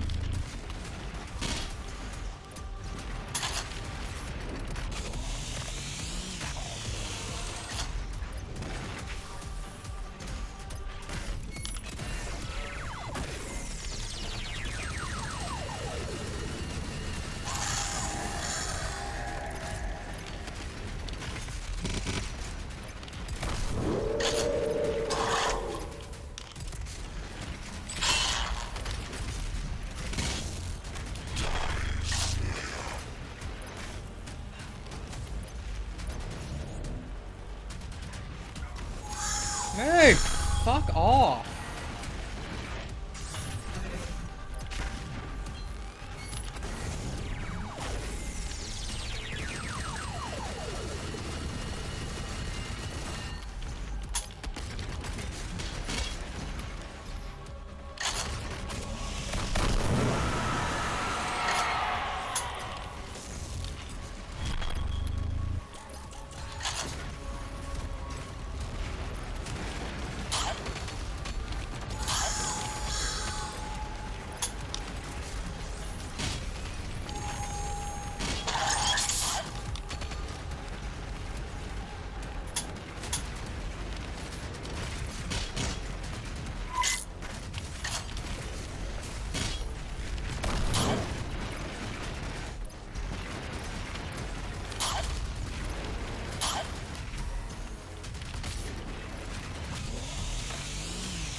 What the hell?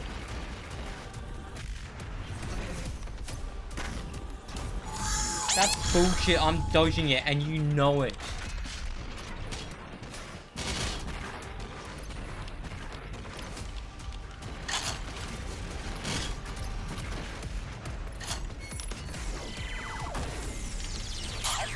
hell? Why did it go to that? That's bullshit.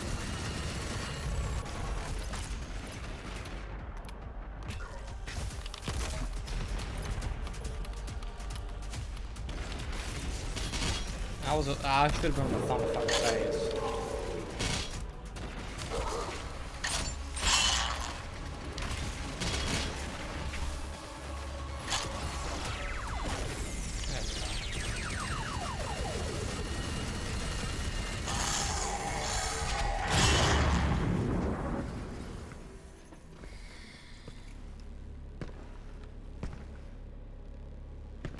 I like that orange.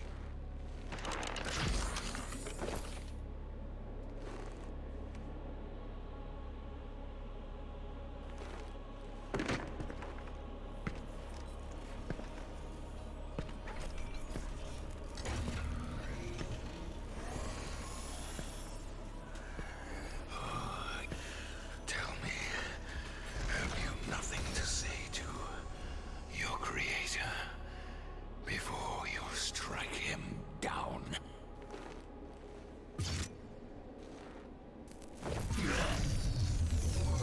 No. If that was his only speech in the entire game, it would have been hilarious. But no, they gave him a shitty thing back at the beginning, in the middle of the game.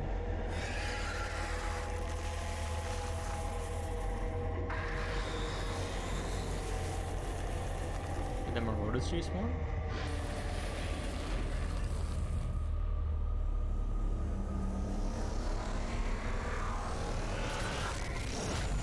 Notice those demons in the background.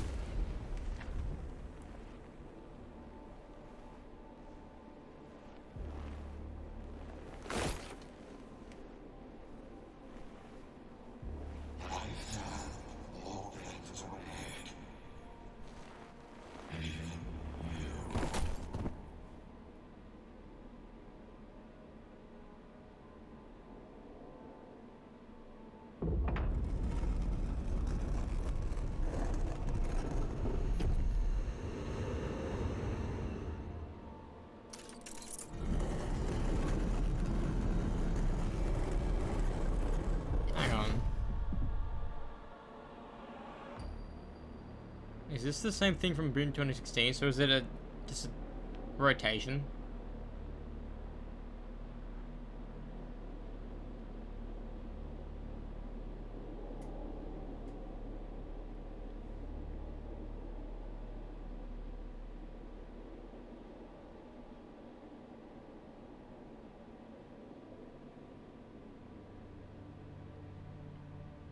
May the blood on your sword never dry, and we may never need you again.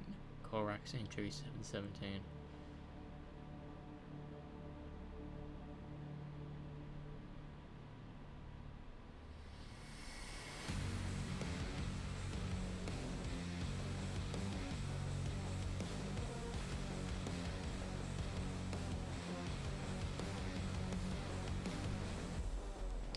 Okay. That boss fight was actually easier than I remember. Because you just don't focus on those...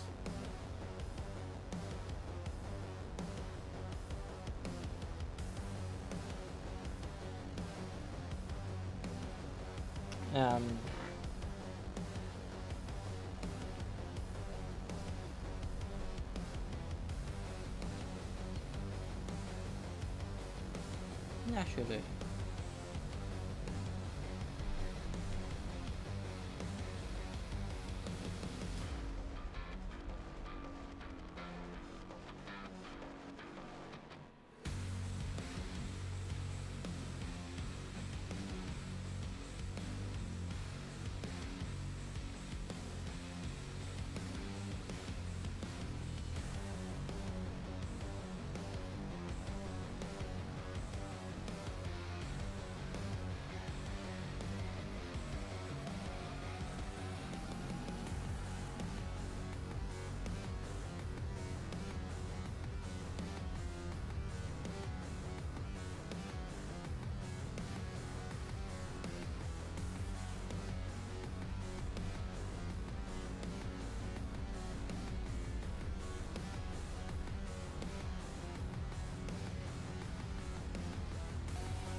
few months ago, I was standing next to this beaker, and it somehow just spontaneously broke.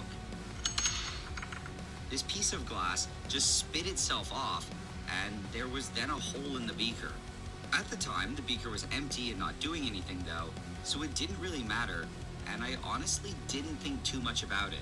It was definitely weird, and I didn't really understand why or how it happened, but I ended up just forgetting about it and moving on with whatever I was doing. A few weeks later though, when I was filming for a video, it happened again, but this time, the beaker was full of acid. Thankfully, it was just all dilute acid, so it wasn't really a huge disaster, but it did end up spilling everywhere. When it happened the first time, I thought that it was just some weird freak accident or something, but now that it happened again, I started to worry about what was happening. The break that happened was very weird and was also exactly the same, where this small piece of glass was ejected from the beaker. I tried thinking about what would cause it to break so weirdly like this, and it only took me a couple minutes to figure it out. Back in August, I posted a video about making plasma in the microwave, and to do this, I ran it in beakers every time. The plasma was extremely hot though, and in several runs I let it go for a really long time, and it probably got close to melting the glass. This wasn't very good though, because after that, as the glass cooled, it probably introduced a bunch of new internal stresses. To avoid this, I would have had to anneal it.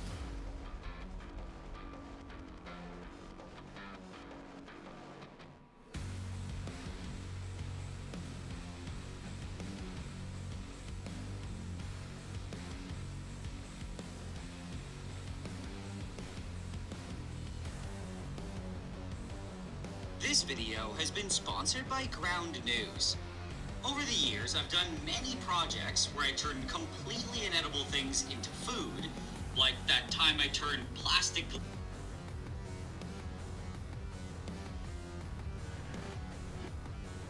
This experiment requires the handling and the production of highly toxic material. It became a publicly available firework in Germany known as the Pharaoh's Serpent. However, it was eventually banned due to its highly toxic use of elemental. Immediately after the addition of the mercury.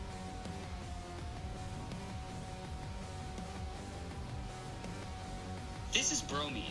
It's chemically very similar to chlorine, except chlorine's a gas and bromine's a liquid. It also lets off a lot of nasty orange vapor, and this is why I sealed it in glass. Bromine's really dense, and it's more than 3 times as dense as water, and this makes its vapor really heavy. Bromine's notoriously difficult to store, and if I just put it all back into a bottle or something, it would damage everything around it. So I have to seal it again in a glass ampule that I made from a test tube.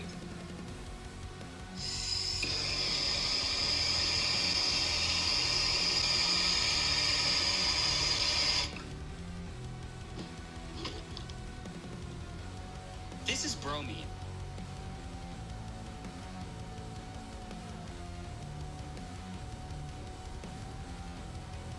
This is a light bulb. I want to try plugging it in. Just gotta screw it into this thing. Now when I turn it on, oh, without the bulb, it clearly has some issues.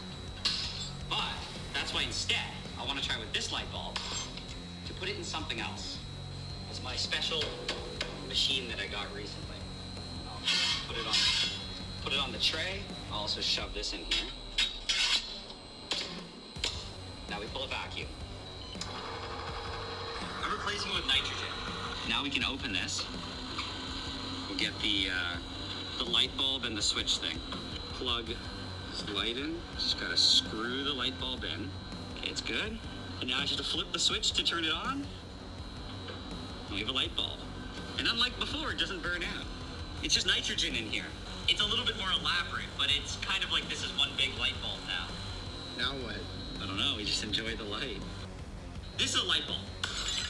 I want to try plugging it in. Just gotta screw it into this thing.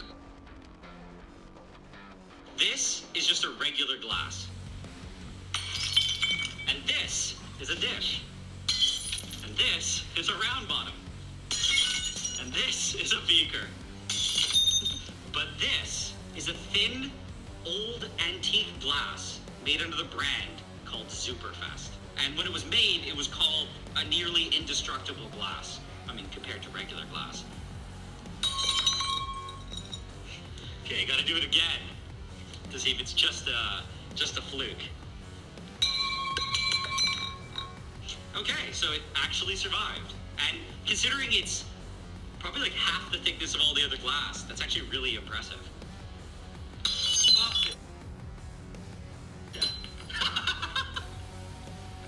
Well, that was good while it lasted. This is just a regular glass.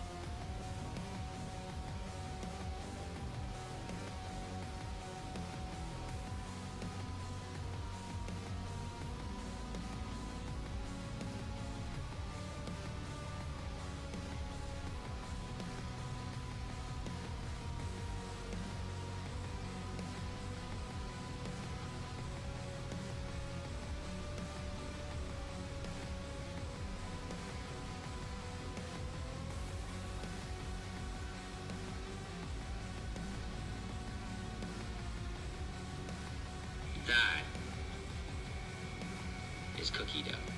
Is it loose in here? It is not.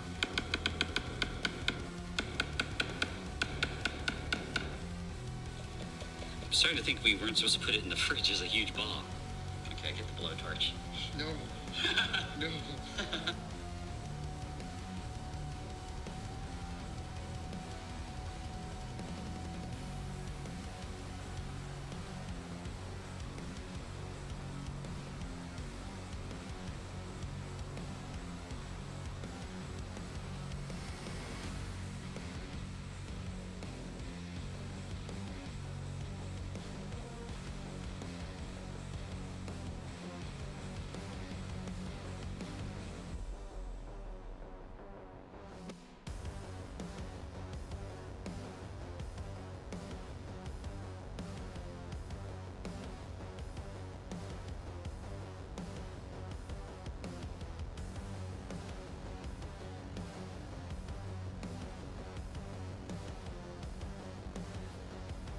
I bought a gun, and today, I'm gonna use it.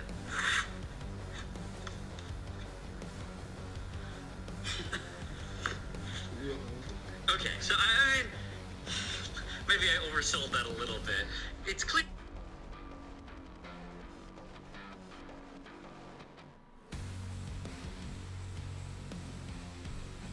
Check this out. Emergency drinking water. Yeah, I found it online. It's from 1962, so it's 62 years old. Okay. And I wanted to know if we can test it to see if it's still drinkable. I am thirsty, so. This water hasn't been open in 62 years.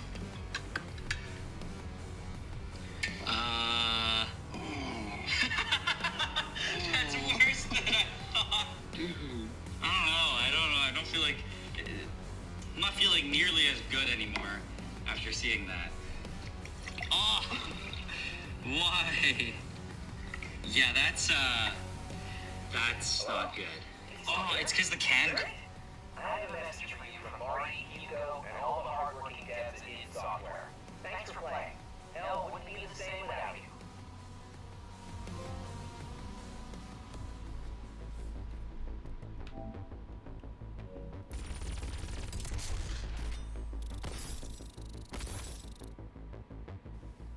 Look. Oh. So, we dip it in for 2 seconds. 1, 2. And then we wait 30. And then what? We compare it. Okay, so there's been about 30 seconds. So it's actually this way. So we can look at the chart. No alkalinity. The pH it's kind of acidic. Wait, detects no iron? Copper? Nothing. Lead? No, it's got maybe a little bit of lead. I think there's a little bit of lead. Mercury? No, that looks like nothing. Zinc? There's some zinc in there. Yeah, it looks like there's a bit of zinc in there. And there's no fluorine. Okay, so it just looks like we have a little bit of lead in there. So we do a sulfate test. 1, 2. I feel like it changed. And if you actually look, as it gets lighter, it means there's sulfates. looks like it's definitely not 0. It's like here-ish. No, maybe there, right? Yeah, around there, I would say. Okay, so it's kind of okay. Let's do the bacteria. Wait, what? I don't think they're testing it for E. coli. Why? Use the 2 ml dropper to insert the water. Seal the bag, press flat, and cover the test patch. Keep the bag at room temperature for 48 hours. Okay, no. We don't have to test it for E. coli. I mean, I think whether it has E. coli or not, it has lead, and it also just looks horrible. Should I taste it? No. No. Are you sure? Yes, we're done. We're done. I'm gonna taste it. Dude, don't. It's just a little bit of lead, but also maybe a little bit of E. coli. Bro, it's not worth it. If there's just a little bit of E. coli, just like a little taste, Nah, you know? dude, you don't want that. I'm telling you. No, I'm coming. I'm just gonna do it. I'm positive. I'm just doing it. I'm just. No. Check.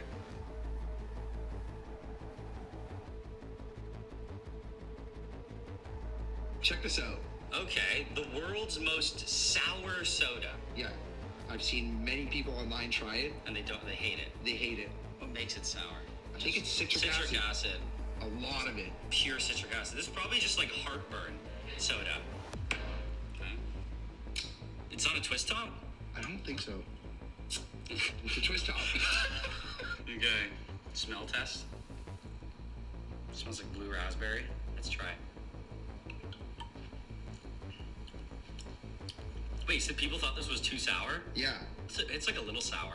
It's not that sour. Wow. This is a challenge? Yeah. Okay, you want me to drink the rest? Go for it.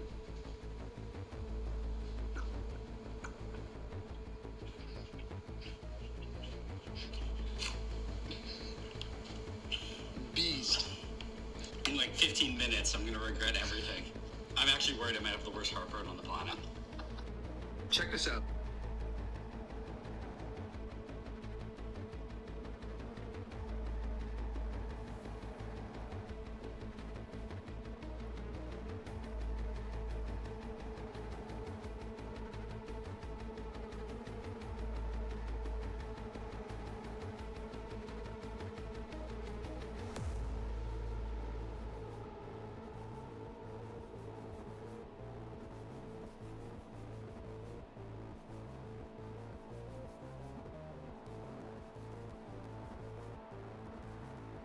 This is mercury metal.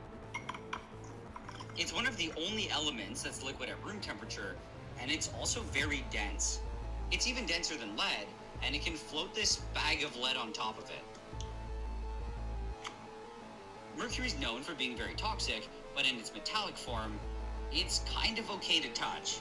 This is because, as long as you don't have any cuts or anything, it's not able to go through skin. But it does let off invisible vapor that you can breathe in, which can lead to mercury poisoning. So, even though it is kind of fun to play with mercury and to touch it, I really don't recommend it. This is...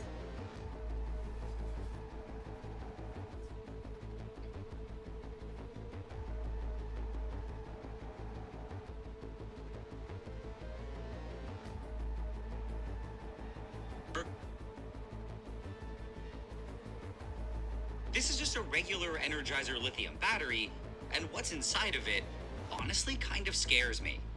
Just for fun though, I'm gonna open it up, and I've already made a little cut in the outer shell. Opening batteries like this is dangerous, and it's almost always a huge pain, but I was eventually able to pop off its shell. Now I can unroll its insides and reveal the thing that scares me. It honestly doesn't look like much, but it's a bunch of lithium metal, and it's extremely reactive. The metal itself technically isn't what scares me though, and it's what can happen if it's added to water. Normally, it just fizzles a bunch, and maybe lights on fire. In this foil form from the battery though, it can sometimes be a bit more reactive. I personally had to discover this the hard way, and I'm very lucky it all turned out okay. This is just a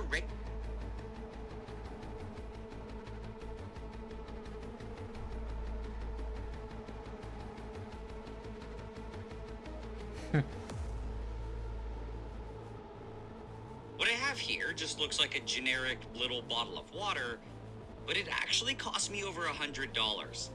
This is because it's a very special form of water, and instead of being the typical H2O, it's D2O. The D in this actually stands for deuterium, and it's a heavier isotope of hydrogen. This causes the D2O to be about 11% heavier than normal H2O, and it's commonly referred to as heavy water. What I really find interesting though is that besides just being heavier, it's also supposed to taste different, and I've been really wanting to try it out.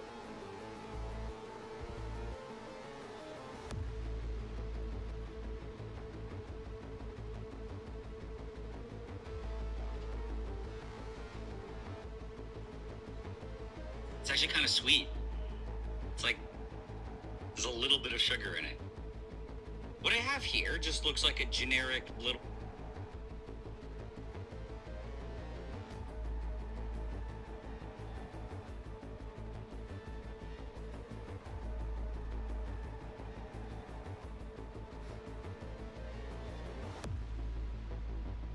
This is a cube of aluminum. It's pretty light, and it barely weighs a pound. And this is a cube of tungsten, which is one of the densest metals.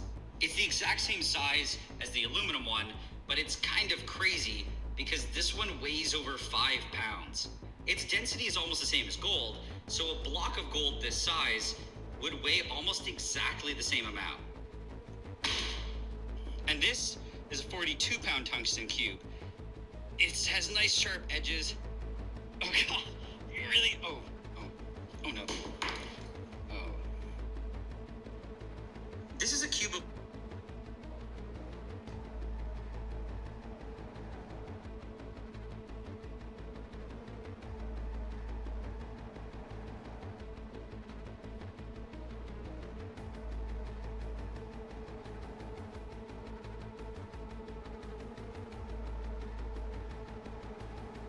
What I have here is just a really strong neodymium magnet, and a while ago I decided to see what would happen if I blasted it with a blowtorch.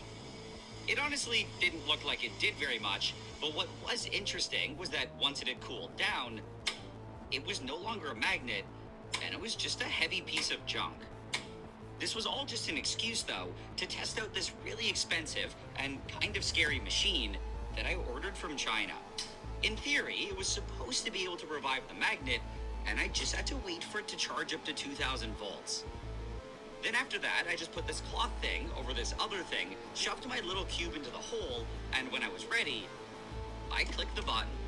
After that, I pulled it out, and inside, it still looked exactly the same, but this time, when I tested it, there was definitely a big difference. Oh my god. In fact, it was somehow even stronger than when I started, and I'd apparently accidentally upgraded it. What I have here is just...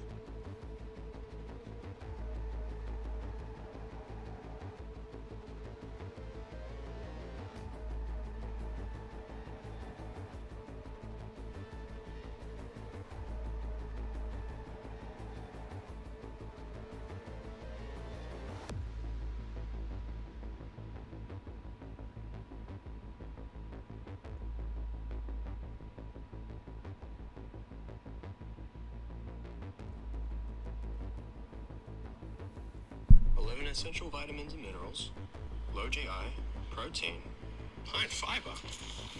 This video has been sponsored by Brilliant. It was only about a year ago when I suddenly realized that I didn't have any idea what coffee was or how it was produced. I mean, I knew that it was grown and harvested in places with warmer climates, but other than that, in my world, the only thing that I ever saw were these little black beans. So, to get to the bottom of this, I decided to do a quick Google search, and almost immediately, I discovered that it came from a fruit called the coffee cherry, and this genuinely surprised me. This is because, in my opinion, they kind of just looked like little red grapes, and they really didn't look like anything special. I also thought that it was really interesting that a seemingly generic fruit could be turned into this, and this really made me want to try doing the whole process myself, where I start with the cherries and go all the way to some hopefully nice tasting coffee. But with that being said, I was actually able to get some of the cherries, and I have them all right here. The only problem is that they aren't exactly super fresh, and we had to freeze them because, surprisingly, no one really produces coffee in Canada. So, we actually had to get all of this from one of our members on Discord, Oreo, and she was very nice, harvested them, packed them all together, sent it to us, and they were fresh then, but we froze them because we were leaving town when they arrived. But apparently this shouldn't really affect much. The only thing it means is that we are, of course, gonna have to thaw them out. I mean, we can take a look at one right now before we do that. Okay. Cover the top. But I'll only cover the top very loosely, because apparently, as it sits there, some CO2 from the roasting process should continue to escape from the beans. And from what I read, it just has to now sit here for at least 24 hours for that CO2 to leave. People also claim that this develops the flavor, but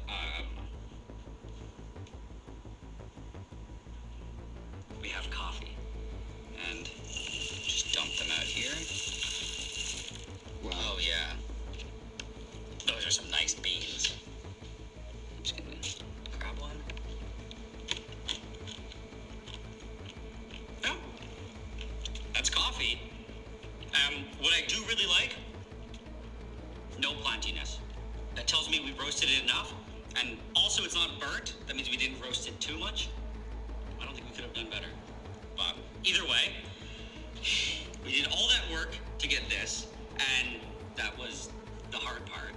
But now, we need to actually turn this into coffee. I mean, it is coffee, but the drink.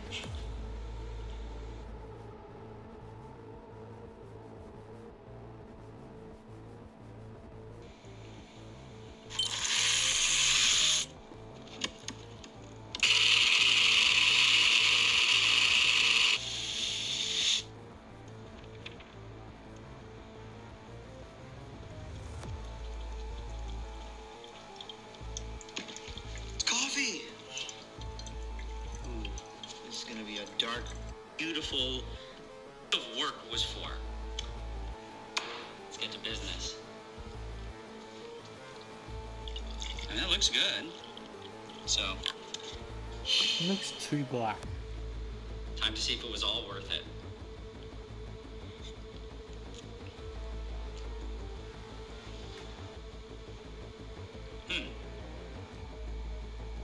I like it. I'm in. This is great. It's also not too bitter. It's pretty mild. And it has an interesting, nice flavor. It's one of the best coffees I've ever had. Wow. But I also might just be convincing myself of that to just...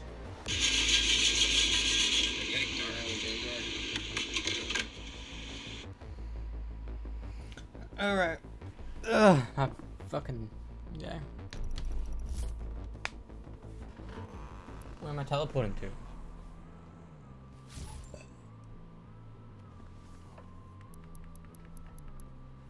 We got one more stream in us, and that will be the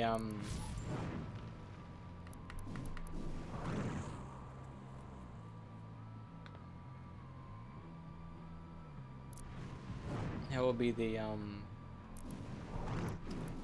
whatchamacallit. I have a BFG skin now. Cool. Boring.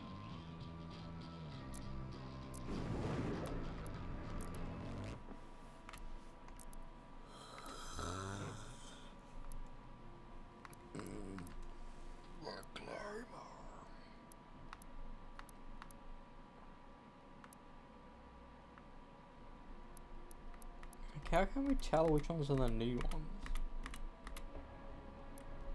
Oh.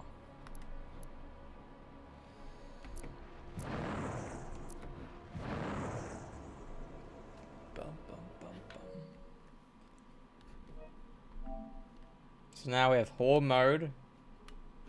Then after that, I'm gonna order pop every other fucking trophy. That's if I can. I'm hoping I can, because at least the stuff I've already done, I hope.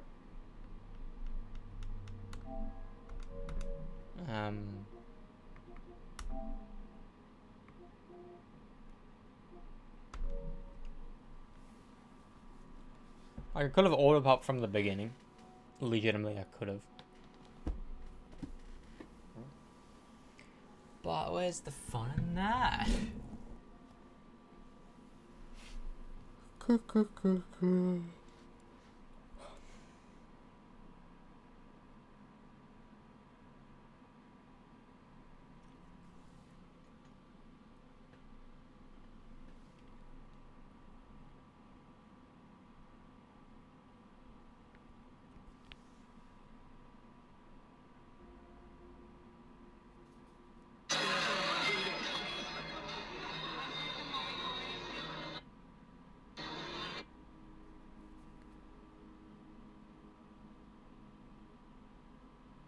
They're still doing the Minecraft mill? Really? Bitch, I just bought me a hula hoop, so let's do some fucking tricks. I'm gonna do the neck thingy. Oh, bitch, I just. Oh, the world. Where am I? Where'd it go? I'm unstoppable.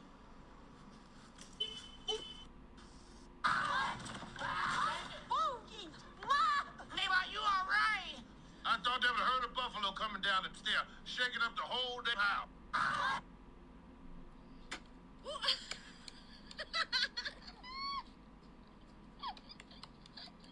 I got that on camera.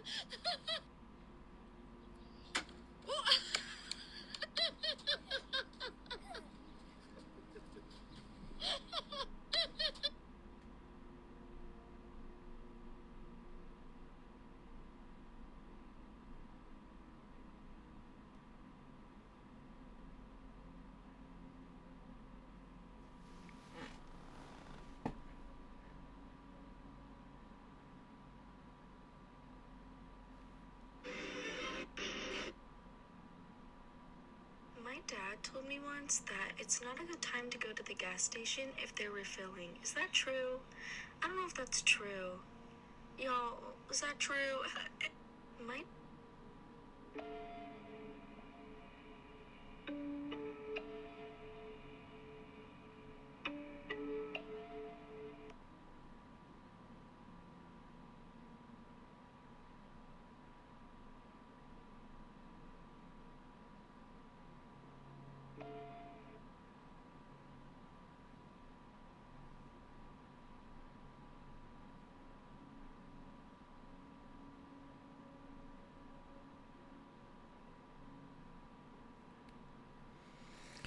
Let me look this up. The ancient gods.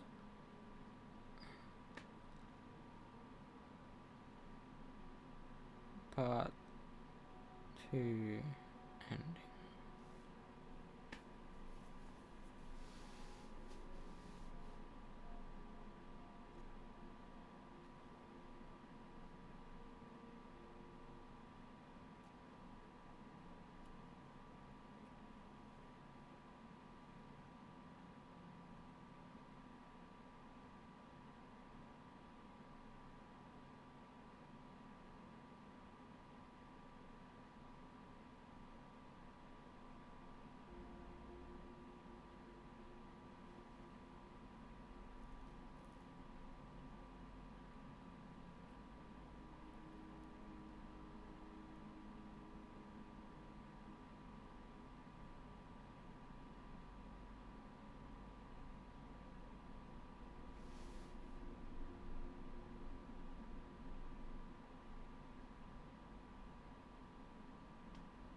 I will be doing Horde mode tomorrow night. And then hopefully on Monday, I will be getting a delivery for the Dark Ages. So I can download that shit in the daytimes before we start the streams. Because I kind of just want to play the new game now.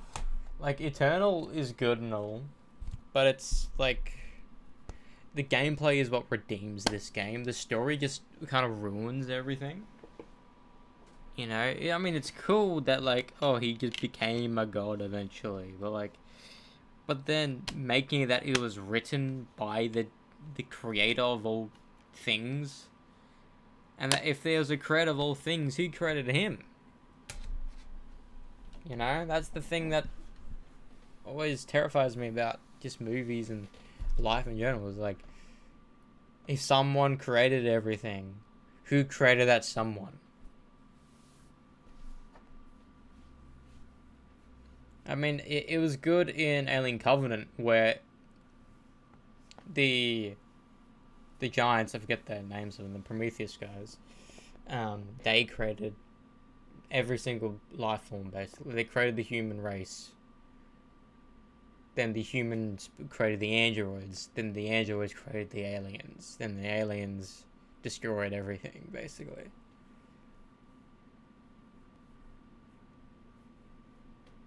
We need it. Like, I understand why people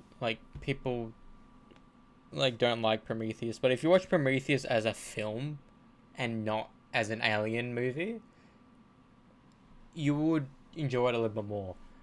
Because we should have gotten a Prometheus sequel as opposed to an Alien successor. Prometheus was good, even though I didn't really understand it all that much, but Prometheus was good. We needed a story. Well, I mean, it was going to be. Like, I would have wanted, like, they could have done Alien Covenant as it was, basically, but make that the third Prometheus film. So you get two Prometheus things that do the lore with the makers or whatever.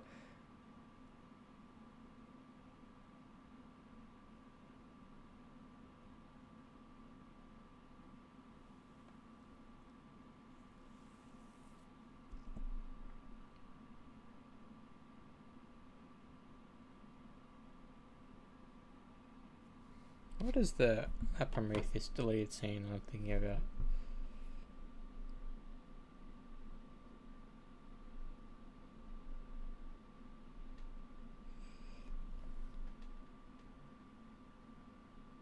Oh, the engineer speaks. That's it.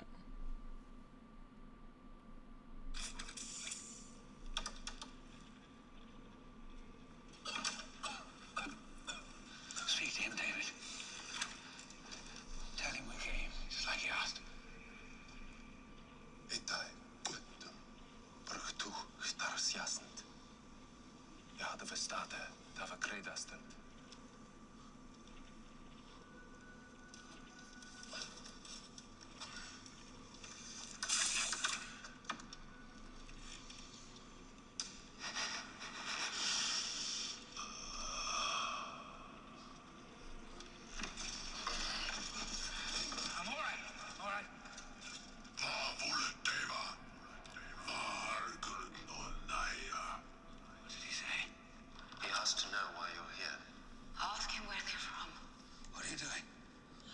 What's in his cargo? It killed his people. Sure, it's enough. David. You made it here, and it was meant for us. Why? So enough, for God's sake, shut her up. Why? I need to know why. What did we do wrong? Why do you hate us? If she opens her mouth again, shoot her. David, continue. Tell him why I came. Idach manamai. Jana mortu steda. Tuiva on itam sostatar kreda. Uarnorem. Ide Mario cut Gargarste. What did he say? What did he say? I told him you wanted to live forever. He asked why. Do you see this man? My company built him from nothing. I And I made him in my own image so that he would be perfect, so that he would never fail. I deserve this because you and I, we are superior. We are creators. We are gods. And gods never die.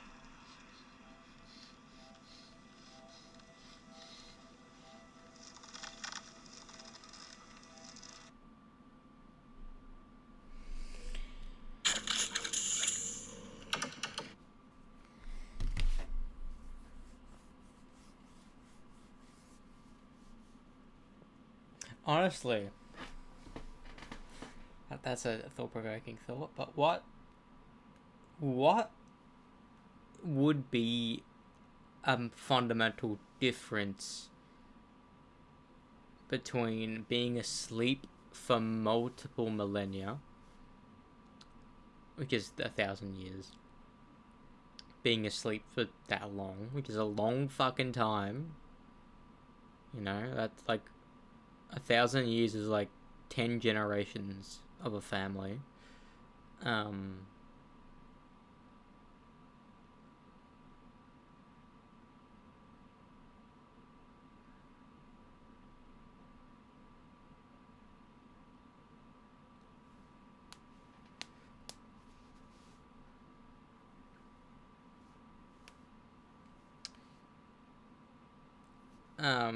Imagine, yeah. What would be the difference between being asleep for 2,000 years and then permanent death?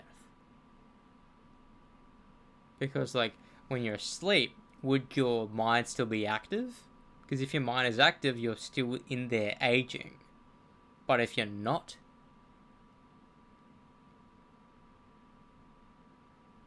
like, for, like, Captain America, when he was frozen for, like, 60, 70 years, did that happen like that?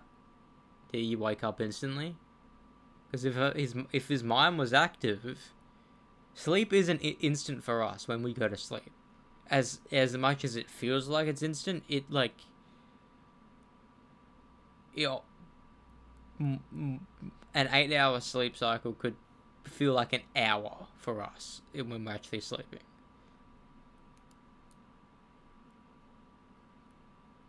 So maybe you being asleep for 2,000 years, it would actually feel like 100 years at least.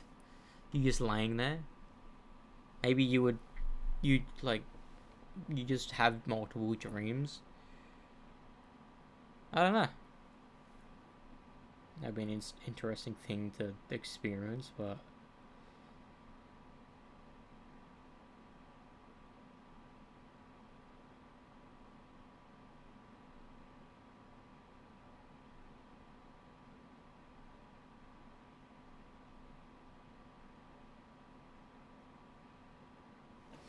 fuck, I can't stop thinking about that. About the eventuality of death. Like, genuinely. Like, it's clouding my brain. Like, basically, both of these DLCs, the entire time, basically, I've just been fixated on this idea. And it's terrifying me.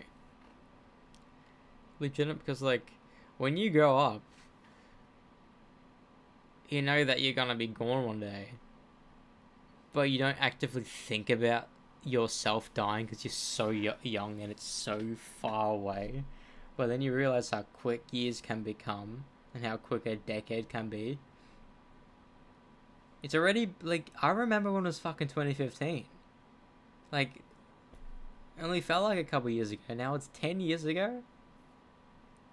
No. Sure, you can argue, but you were in year 7. Year 7 felt like a long time ago. Yes, year 7 did feel like a long time ago. However,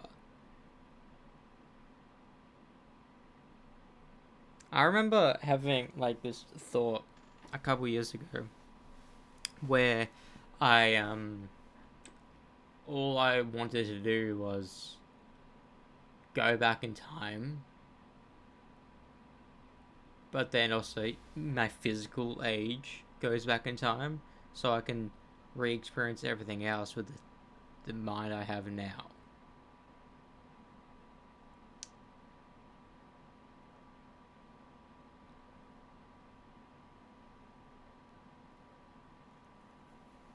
with the mind I have now, right? I'd still love that, but like being, I don't know, man. Thinking about death just still scares the fuck out of me. Every day, like I have just like every like fucking like it hasn't been as constant as it was the first couple of days, but just the thought of just me lying down in bed or somewhere and just one day going to sleep and never waking up again ever, that thought terrifies me. Just that idea where like a state of non-existence where we don't know we're gone, we don't know where we've ever lived. And like it's so weird, but like because you kind of tend to believe that to an extent life is all in your head. The way you perceive the world and whatever, it's everything is in your head. It's like a simulation built around you. Because if that is true, then that means death is not the end.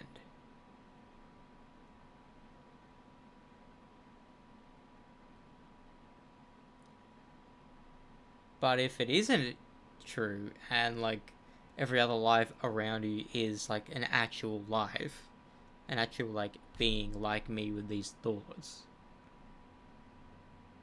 then that means like death is infinite. It's and the most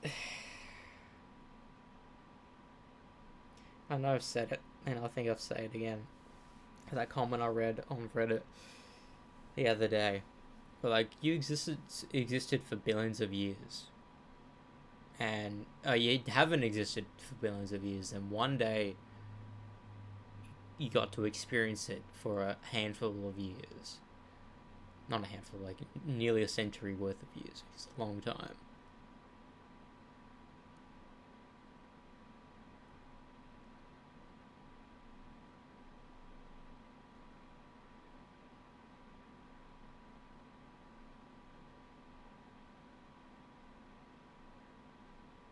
Which is a long time, right?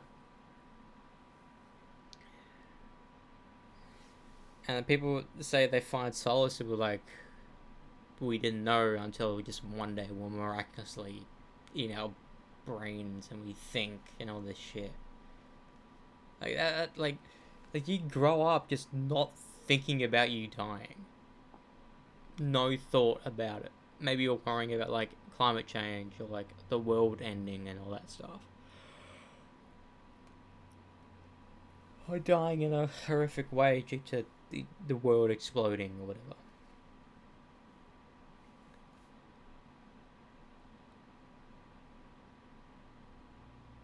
But just going into non-existence, that the fear of the unknown, like, I just wish in our lifetime there can be a way. I mean, they've researched it. They don't properly know how life even happens. I mean, like, we know on a biological standpoint, but we don't know that, like, the spark of life. You know what I mean? Like, the spark of it.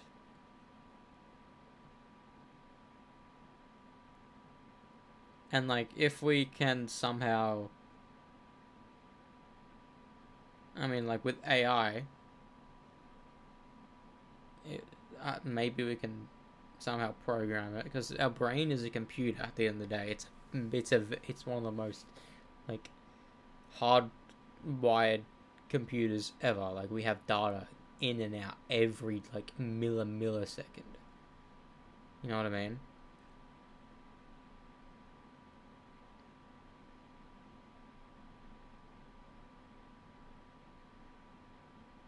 Yeah, every millisecond.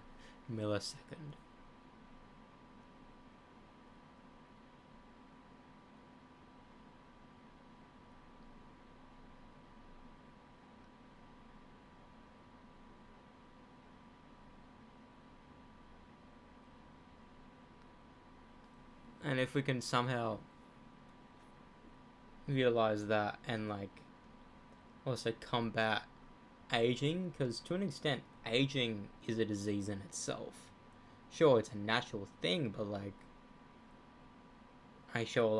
we should not try to do anything around that. But if we're going to have some way to prolong life, you know, look in Cyberpunk, fucking the Arasaka guy, he was like nearly 200 years old.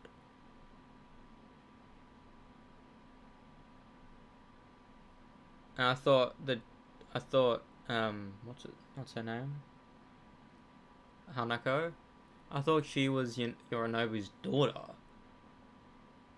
Siblings, and they're like,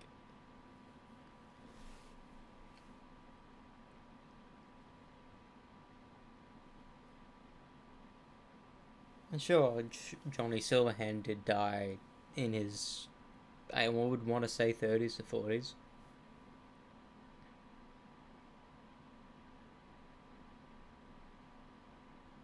But imagine, like, if the construct wasn't a copy of him.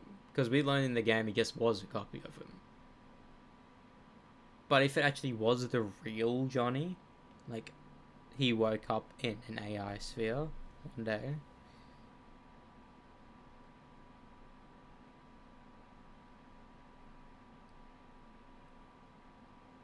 I don't know, I think I would find solace in that. Never ending existential crisis. You know, you don't, like,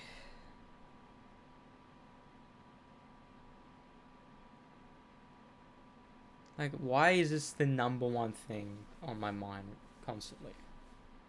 Like, sure, I'm watching these movies that I love to see, like, every other week or so, and playing these games I can every day, and consuming as much media as I can, like talking to the people I know. And life is a long time, because whilst I'm already 23 years old, when I didn't probably start consciously living until maybe I was like 2 to 3 years old, so I don't have memories of that far. Some people do, which I'm envious of. But I just want to go back to that carefree.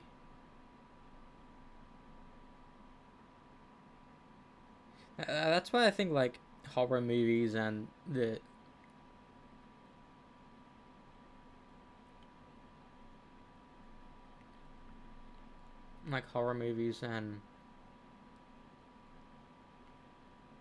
zombie movies and all that terrify me.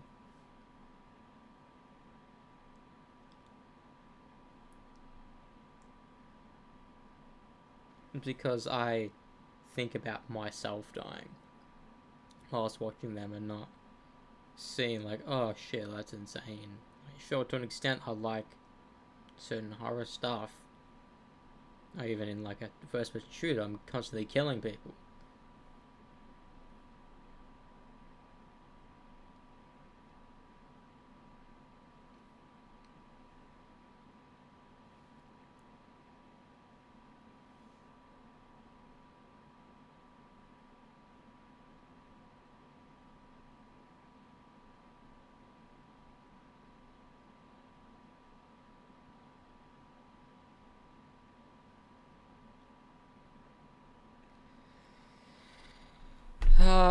Terrifying.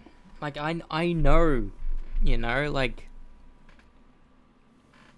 the thing that makes me keep on going is the thought there are people that were born in the 1930s that are still around.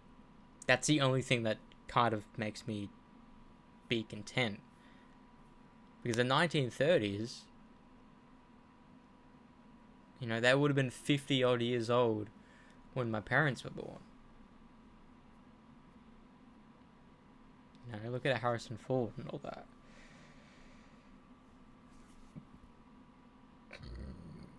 I don't know, like,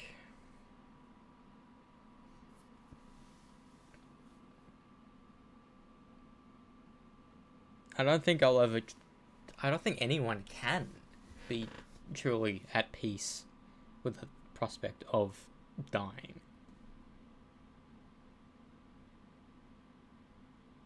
Like, I don't know if I'm having these thoughts because I haven't, like, done what I wanted to do in life yet.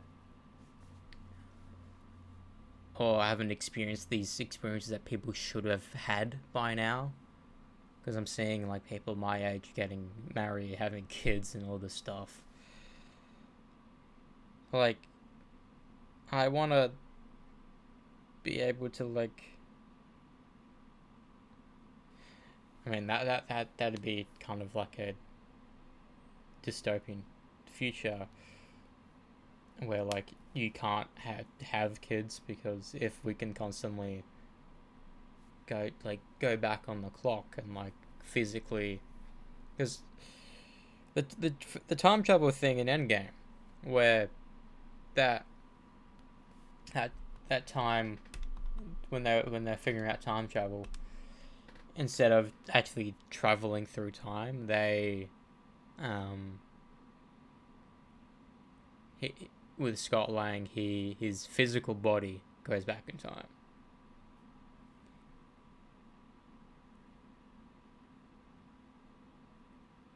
That I would want to be able, I think humanity would absolutely love that. But then at some point down the line, you will die in a horrific way, whether it be, like, nuclear fallout stuff, or like, other stuff, like, I don't know, the world collapsing, or, like, the sun imploding, or, like, a black hole coming out of nowhere and sucking Earth through it. I mean, humans can persevere, but to an extent, because we're social beings, and that's why I think when people find people, they say this other person gives them meaning in life. I think that's true. And sure, like, it's guaranteed that one person is gonna die before the other. It's guaranteed. Like, I don't want to be either. I don't want to die first, and I don't want to die afterwards, because I just don't want to have experienced the one thing you can't say no to.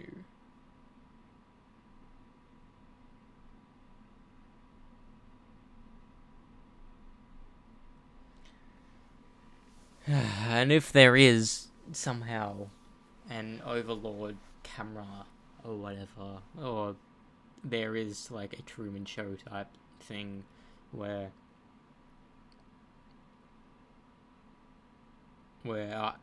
I'm just connected to, like, a mainframe, and I'm not a living entity, but a program that these alien beings programmed to, like, simulate life.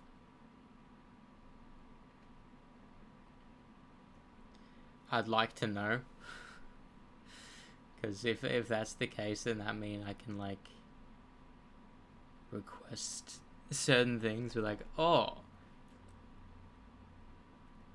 can you turn back the time? Can I have my brain as it is now. Well, not physical, but like the memories I have now. But like 10 years ago, I'd be content.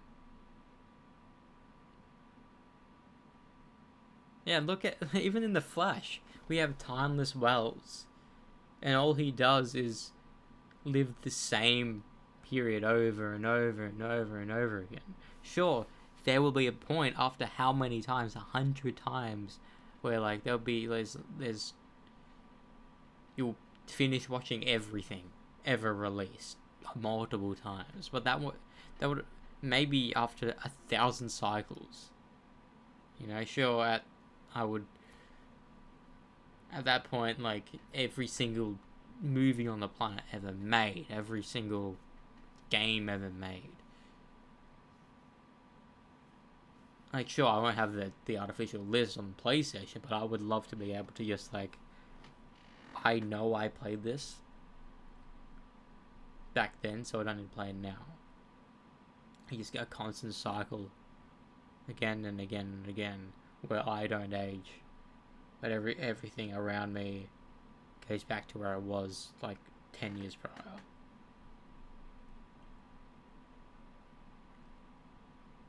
Sure, you go crazy because you know that everything around you is fake, and you're basically immortal for all the wrong reasons.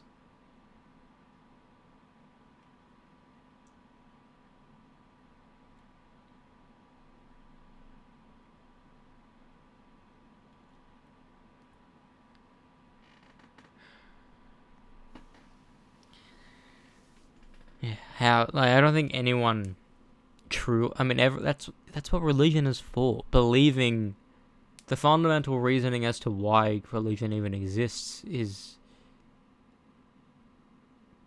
because they don't want to say that their existence on Earth is just by chance, and that's the reasoning why people say there has to be a creator, because like you know the numbers, and the like.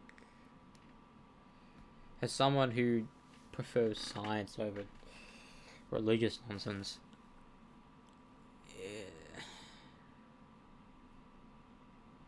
like people find beauty in life cycles, beginning and end.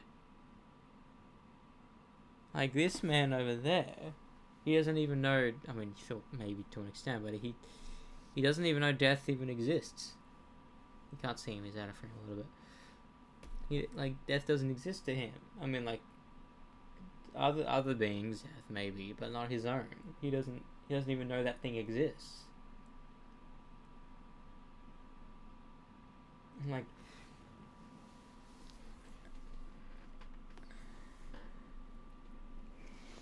and maybe in nature, where animals kill each other for food and survival, it's made because like it's a circle. That's why I hope reincarnation is kind of a true thing, because if reincarnation is a true thing, then that means we can actively choose what next life we could live. Like, sure, I'd probably choose to be a human again, or even like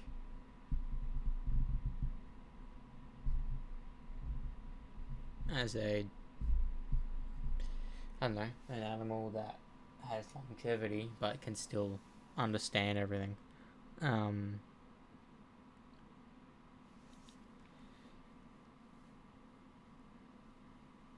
But then the thing about reincarnation is that you would think that your mind from now would pass on. But since we don't remember our past lives, that thought is even more scary, because I don't know.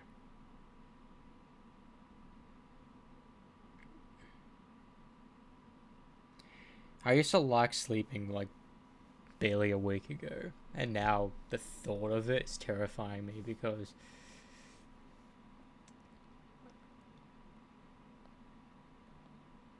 I want to constantly be alive.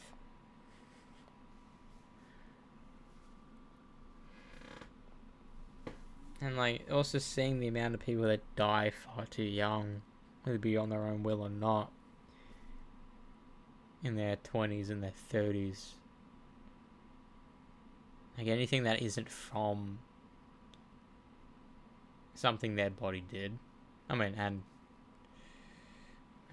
can you say cancer is something that the body does to itself? I don't know. But like a physical ailment, like fucking Blake Pavey has cystic fibrosis, and I don't know what the life expectancy of that is.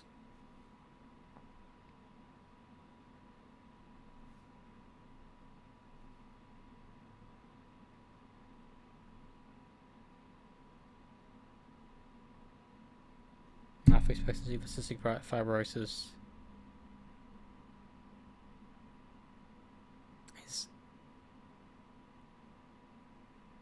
is 56 from those born from 2016 to 2020, and from 49 to those born in 2005 and 2009.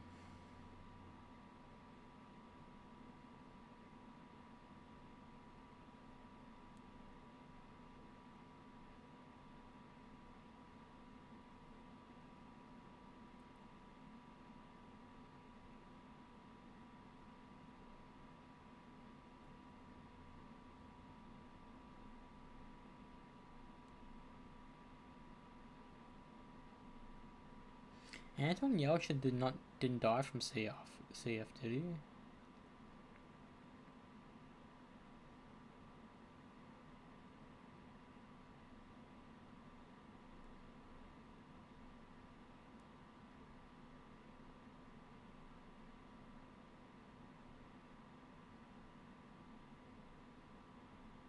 He died 27. Oh, that's right, he got crushed.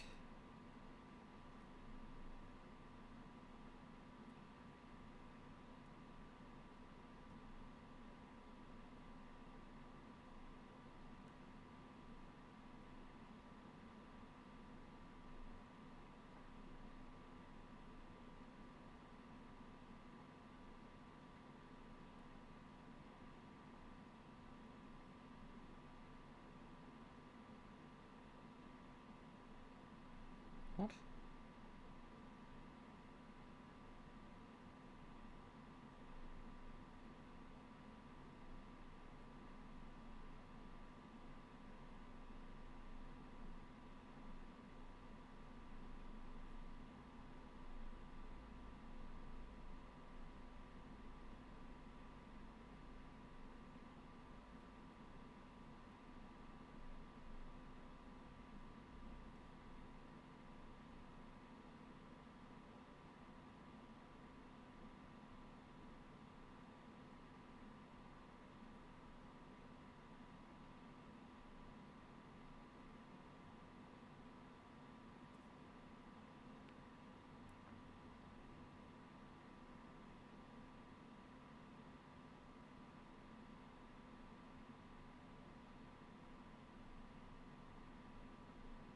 You're in your 50s and you look so old. What the hell?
And also, like, shouldn't there theoretically be a way where we can live essentially forever by constantly getting organ transplants?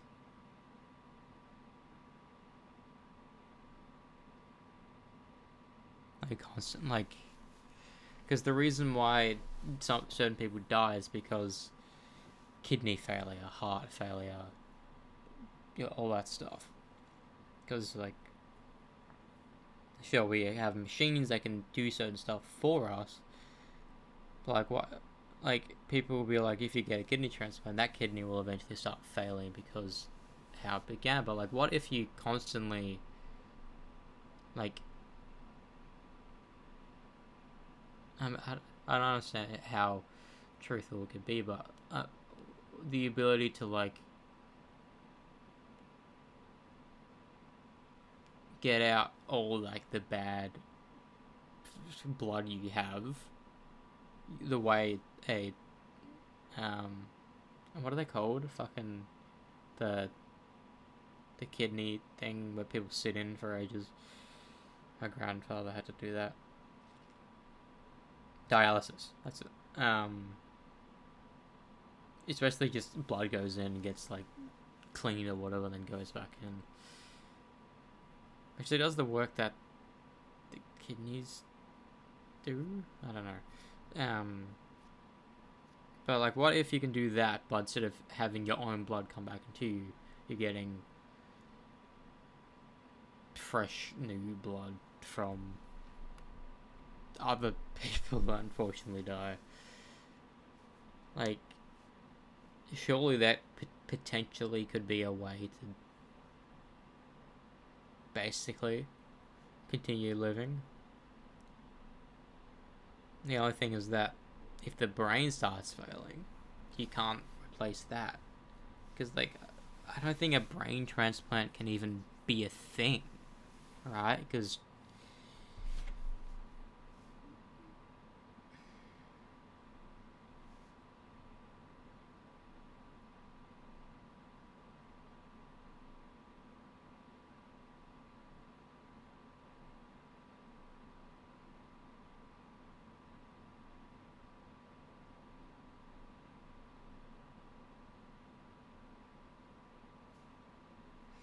imagine if we could have a brain transplant, like a physical brain transplant, where, like, if someone is brain dead, right?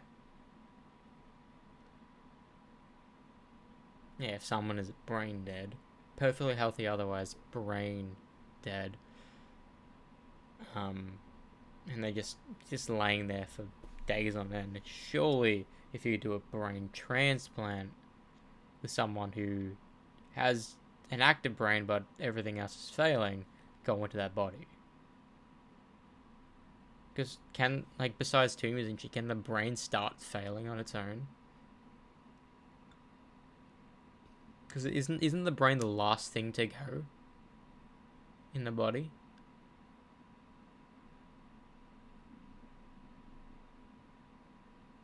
Because if that's the case, couldn't you theoretically just put a brain in, like, let's say in the same fluid, amniotic or whatever it is, fluid in a jar, then put your brain in that person?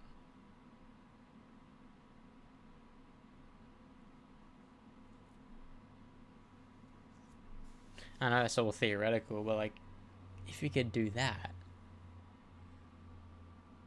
you can potentially just, like, imagine the day we can start printing off flesh. Like, artificial flesh and shit. If we can put our own brain into that body that we create ourselves. It's essentially a clone of yourself, but it's not a clone because you transfer your brain and This is why people study this shit, because they're like me and don't want to die.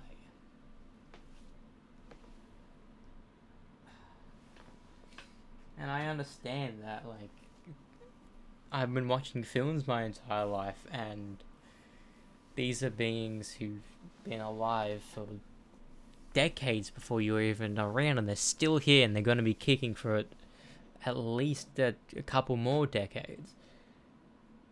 But I don't know. I'm just terrified that I will die in an unfortunate circumstance rather than growing old, as people should. Because I don't know what the odds are.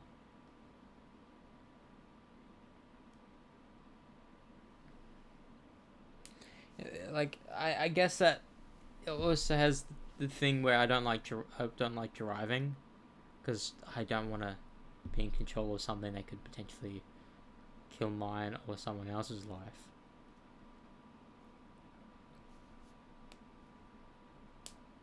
But I'm happy to be a passenger. Like, I was never truly scared of flying, but I always had a sense of fear.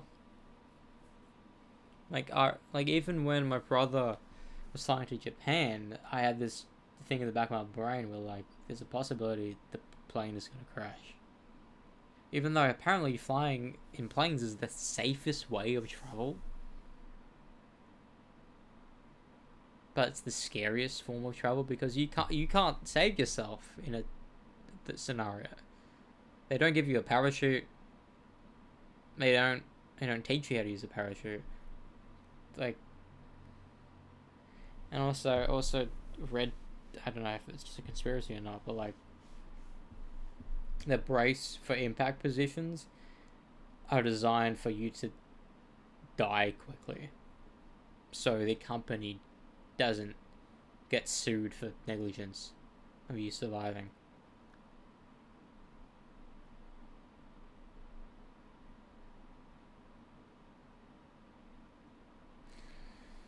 Like people say, but it's fine, you will be here for fucking at least 60 more years. But that's 60 too little. Give double that. 120 years. So it can be 140.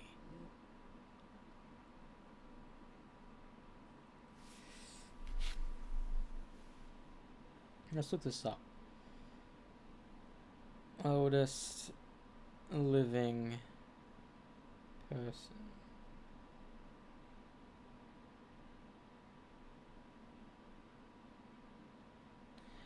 As of May 2017, so today, or last night, the oldest living person is Ethel Caterham, who is 115 years old and lives in the UK.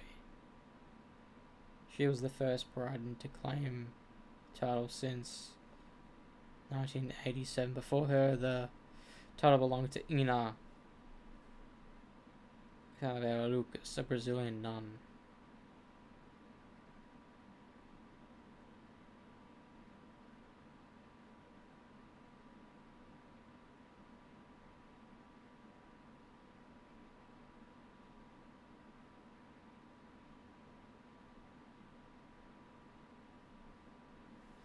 A woman who lived to the age of 122 years and 164 days.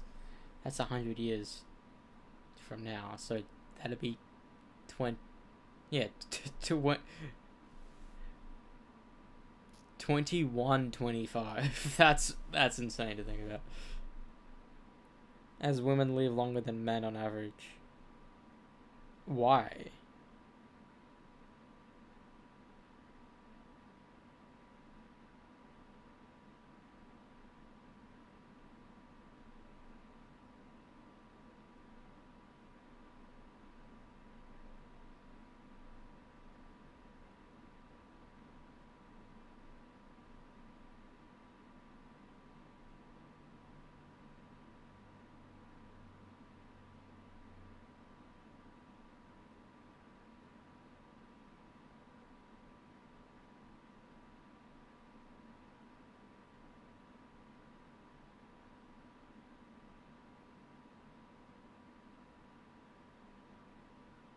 What?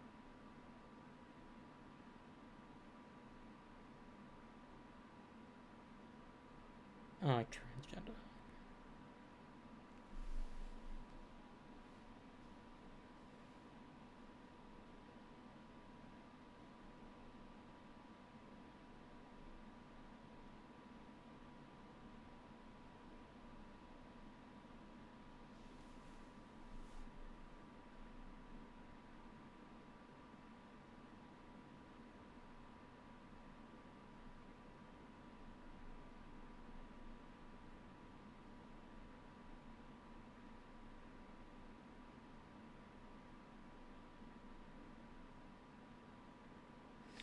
This rubs me the wrong way. According to her, there are biological differences related to hormones and childbearing that make women live longer. They are also better equipped to cope, and when husbands die earlier, can look after themselves better than widowed men. To an extent, that feels like the women doesn't care about the men dying.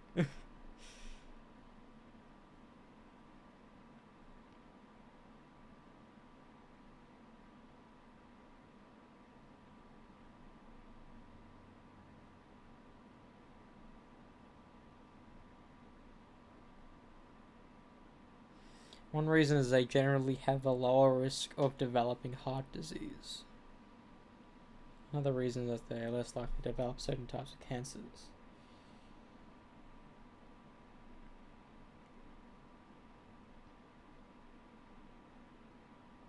So the reason why women live longer is just estrogen.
Alright, I need to stop. I need to stop.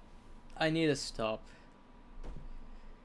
Because I shouldn't even be at that age worrying about it. I shouldn't be. People say enjoy your 20s. I'm trying to. But I'm having all these thoughts about getting older. I hate it. I hate it. I hate it. I used to want to be older, and now I want to be young. Just forever.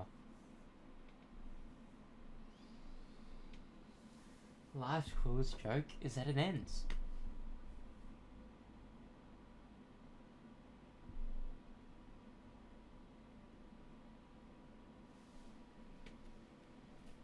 Like, I would love to be able to just exist forever and consume all the media I would ever dream of and do everything I would want to do.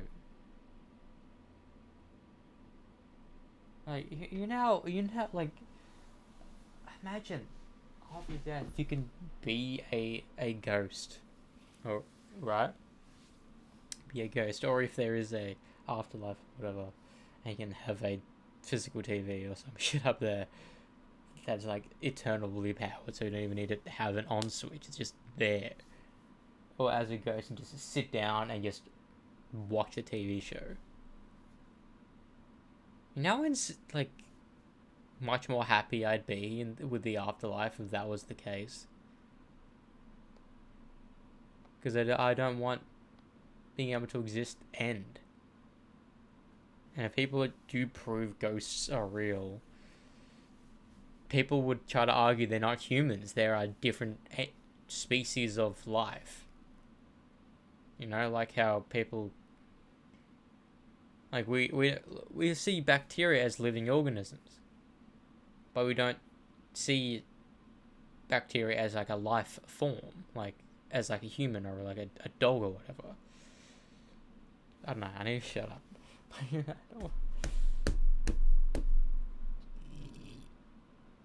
Scaring me. I don't like this thought.